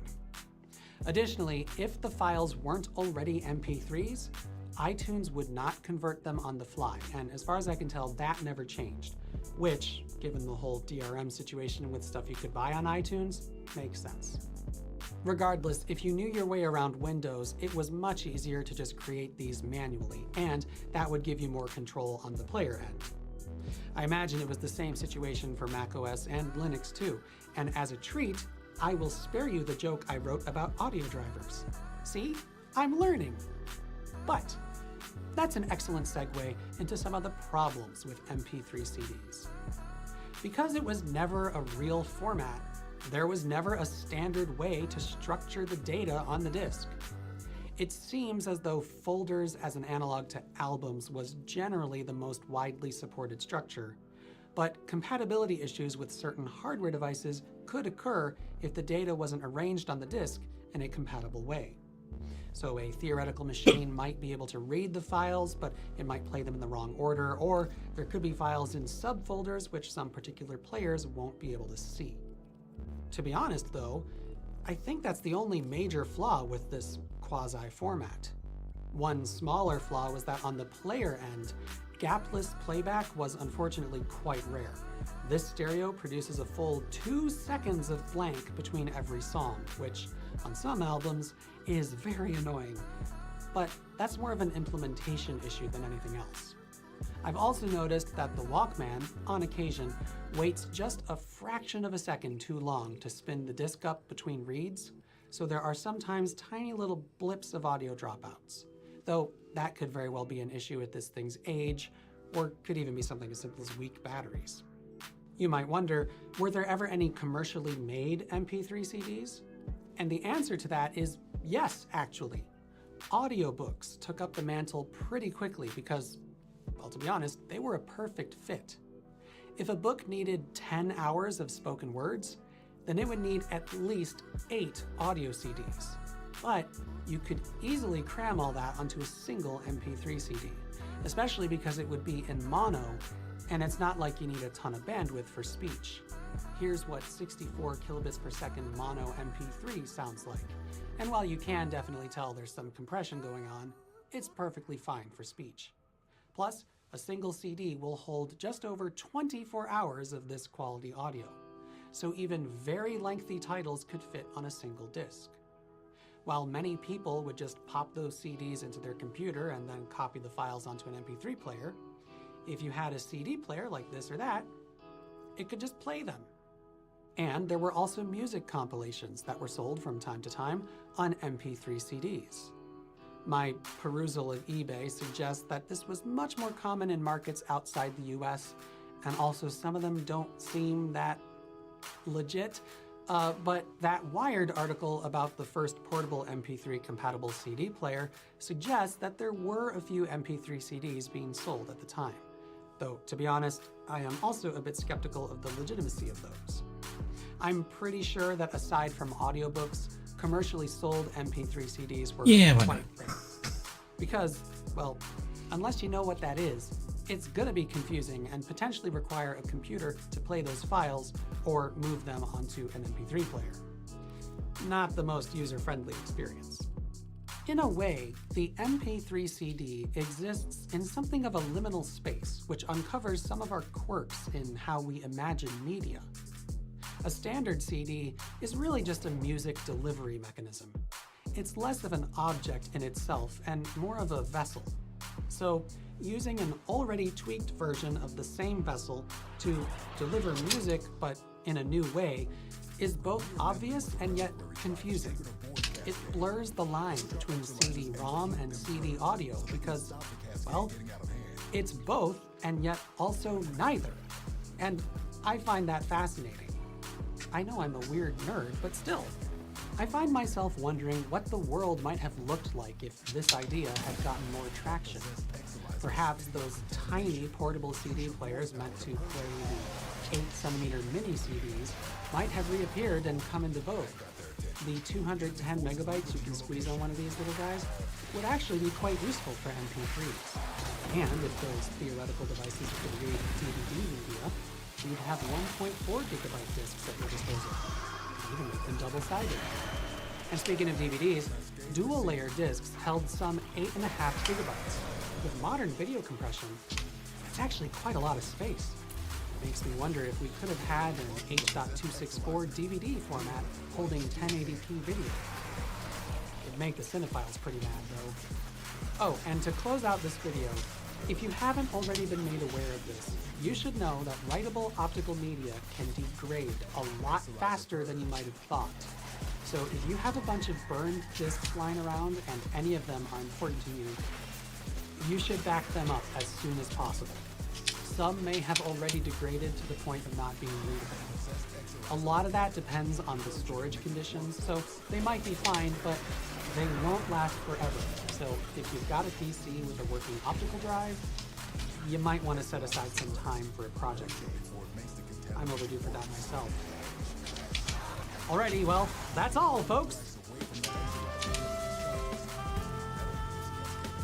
Here's a CD Walkman from what? As a way to inefficiently type code, and to realize what a headache it would be to have my library encoded. Probably just open items, huh? This is not. This is.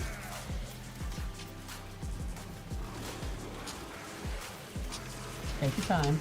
Once it's finished burning the disk to the files. Now, if I pop this disk into another computer, what the heck happened there? I've also noticed that on the Walkman, on occasion, it. Wait, so using an already tweaked.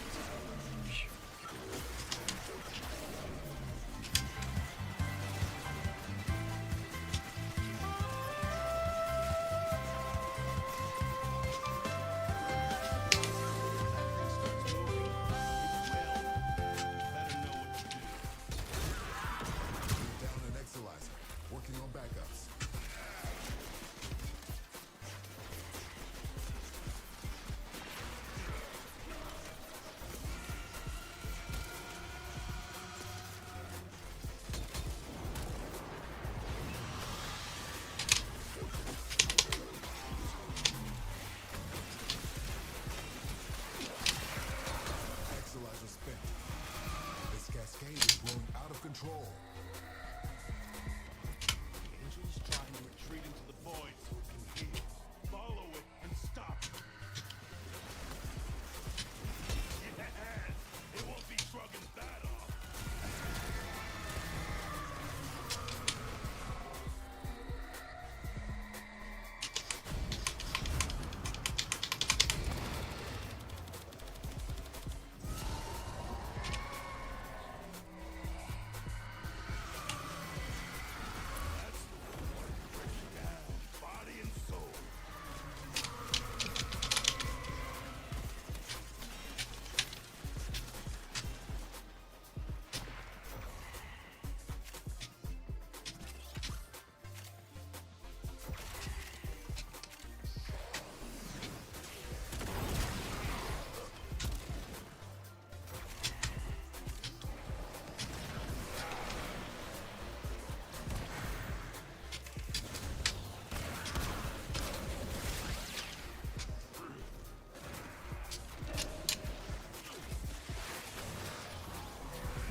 I got this good acolyte. Your choice when you use it.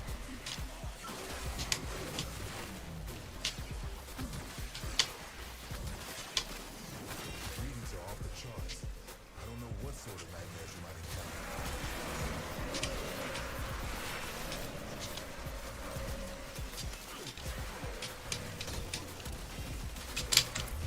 Contamination spreading.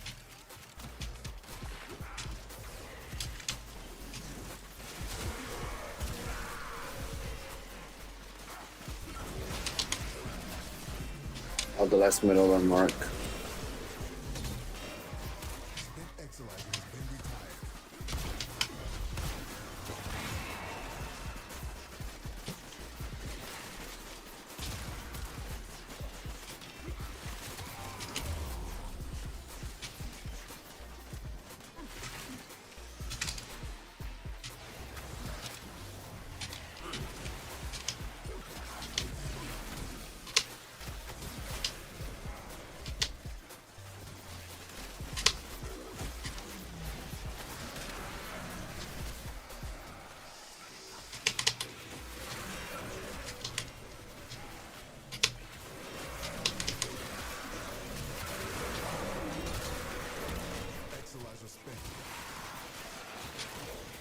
Keep those manifestations away from the exilizers.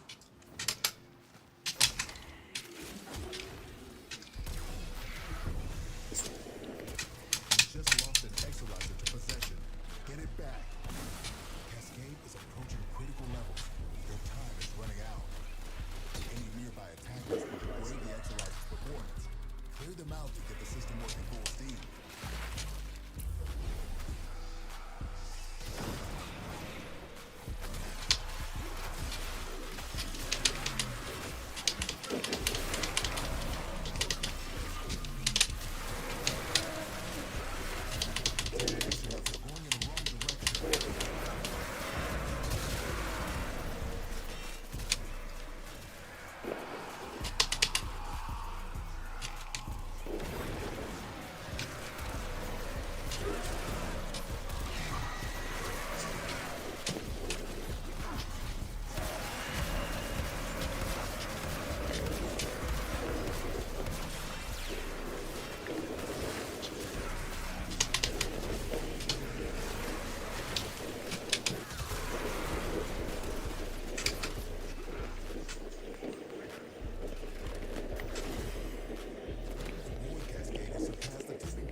All right, let's get out of here. PG.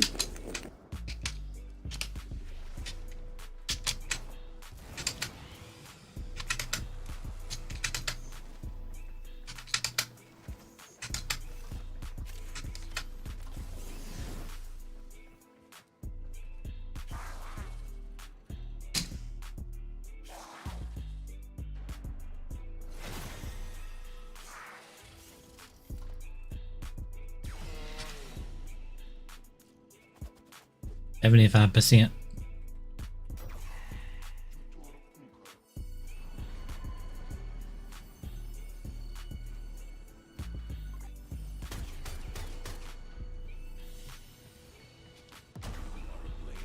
You exist to strike. You strike to win. The lesson ends.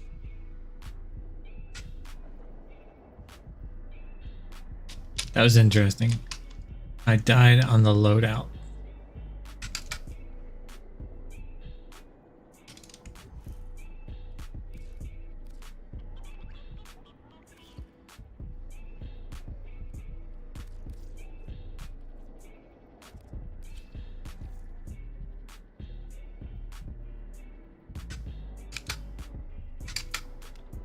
Weird, man.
We all know the enemy of your enemy is your friend. But what if you have another enemy who's the enemy of the first enemy who's now your friend?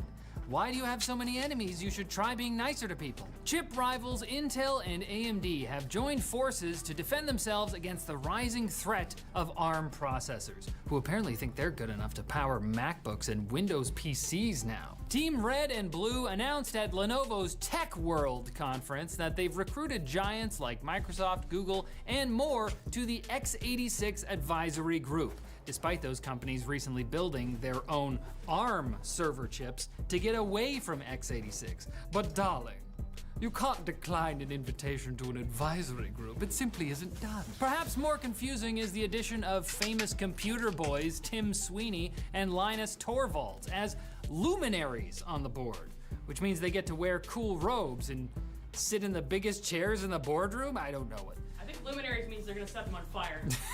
To prove that x86 isn't dead, Intel also took the opportunity to show off the first Panther Lake sample chip built on Intel's 18A node, the one that the company said it's completely focusing on instead of the 20A node used in its Arrow Lake desktop chips, launching late next week. Might seem a tad early to get the Panther Lake hype started now, but it's probably in Intel's best interest, as more leaked benchmarks in CPU-Z and Blender showed disappointing performance from the Arrow Lake flagship Core Ultra 9 285K. Thankfully, Intel's gonna get some emotional support from its new pal AMD, who's expected to launch the Ryzen 9 9800X3D the day after the Arrow Lake launch. I mean, you don't want them to be lonely. Are they friends now? Standing up. Both Google and Amazon are turning to SMRs, small modular nuclear reactors, which are prefabricated and easily assembled with an output capacity of up to 300 megawatts. Google has announced an agreement to buy power from Kairos Power, a company with a yet untested SMR design that recently began construction of an unpowered demo reactor. Amazon, meanwhile, is giving money to 2 utility companies to study the possibility of adding SMRs to their existing large That sounds non-modular reactors, dangerous. as well as investing in startup X Energy, which has its own equally untested SMR design. This sounds like a good idea. That's for the scientists. We gotta get these AIs going, guys. SMRs have been a popular idea for getting around the prohibitive upfront costs of old school reactors, which can take decades to build, but due in part to regulatory barriers and public uncertainty, they've been slow in coming. Currently, the only successful SMRs in the world are in Russia and China, built in 2020 and 2021, respectively. However, the new hotness in the tech world, AI, is burning a hole through many companies' budgets with its exorbitant energy draw. While Microsoft has jumped onto a scheme to get the old 3 Mile Island reactor up and running, there aren't exactly a lot of old, unused reactors just sitting around in basically serviceable condition. Nuclear energy has become far more efficient over the last few decades, especially with techniques like fuel reprocessing, though that itself has raised concerns over nuclear proliferation because, fun fact, it's also how you extract plutonium for use in nuclear weapons. But if we don't build the reactors, how are we gonna make the AI that will one day nuke us all? Think about it. The only way to win is to not play. The recent rollout of Windows 11 version 24H2 is causing its fair share of chaos, as major Windows updates are wont to do. Users have reported widespread connectivity issues after restarting their newly updated devices, while others have found that their mouse cursor disappears completely when they click on text fields in Chromium-based apps, including Microsoft Edge. Another bug causes the system file checker to misclassify files as corrupted, attempt to fix them, and rescan them, only to find them corrupted yet again, like an IT Sisyphus. Microsoft did this on purpose to punish it. There's also a phantom 8.63 gigabyte update cache that can't be deleted, which Microsoft says is actually just a reporting error. All of these issues should be fixed at some point, but depending on how serious your device has been affected, you might just want to roll back to version 23H2, or maybe just roll over and go back to bed. Probably the most serious bug is the one causing some Western Digital SSDs to repeatedly crash, like a narcoleptic bus driver. Makes sense to me. The affected SSD models are the SN580 and the SN770, which lack a DRAM module and instead use a host memory buffer, or HMB, in the computer's system memory to store a map of where data is located on the SSD. This recent Windows 11 update changed these SSDs' maximum HMB size from 64 megabytes to 200 megabytes, causing them to freak out. Notably, there are other vendors that sell SSDs with 64 megabyte HMBs, and it's not yet clear why only Western Digital SSDs are having this problem. It is possible to fix the issue with a rollback, that is, if you can manage to do so before your PC poops its pants. Good luck. The quick bits are not your enemy. They're not your friend either. Kinda like Switzerland. Or Liechtenstein. The FTC has unveiled the final version of its new click to cancel rule, which will require subscription services to make cancellation as easy as signing up. None of the usual chicanery where you check a box at checkout to sign up, but you've got to send a 12-page form written in blood to a P.O. box in Bermuda to get out. Stop sending me Postmates! The rule applies to online companies like Amazon, yes, but it also applies to brick and mortar businesses like gyms, which are typically harder to break up with than Bluebeard. He's a mythological figure who murders all his wives. And that's your Jessica fun fact for the day. Adobe has unveiled its Firefly text-to-video AI generation tool, which distinguishes itself from its competition with a training database that Adobe says is exclusively composed of above-board licensed content. The tool is still in beta, but it will definitely be more appealing to large brands who'd rather not get their assets sued off. In response to the rise of deepfakes enabled by these kinds of easy-to-use tools, startup Reality Defender has developed its own tool to detect live deepfakes in video calls, one that will hopefully be ready in time for my Skype call next week with the Pope and the Dalai Lama. Big tech news fans, those guys. SpaceX literally caught a rocket in midair during its 5th test flight of the massive Starship rocket. The rocket's first stage 3 Super o'clock. Heavy booster launched the Starship, essentially the upper stage that is meant to hold people, to 130 miles think above I'm the good. ground, then slowly descended to be caught I've been by kinda the tired. mechanical arms of the launch. I'm like, you know what? I got my stuff done for Now, the day. SpaceX wants to move on to catching the I Starship think I'm gonna itself, take a break. too. We're gonna I'm gonna watch some stuff. I'm gonna cut out. So peace, take care, stay safe. Try to be good to each other.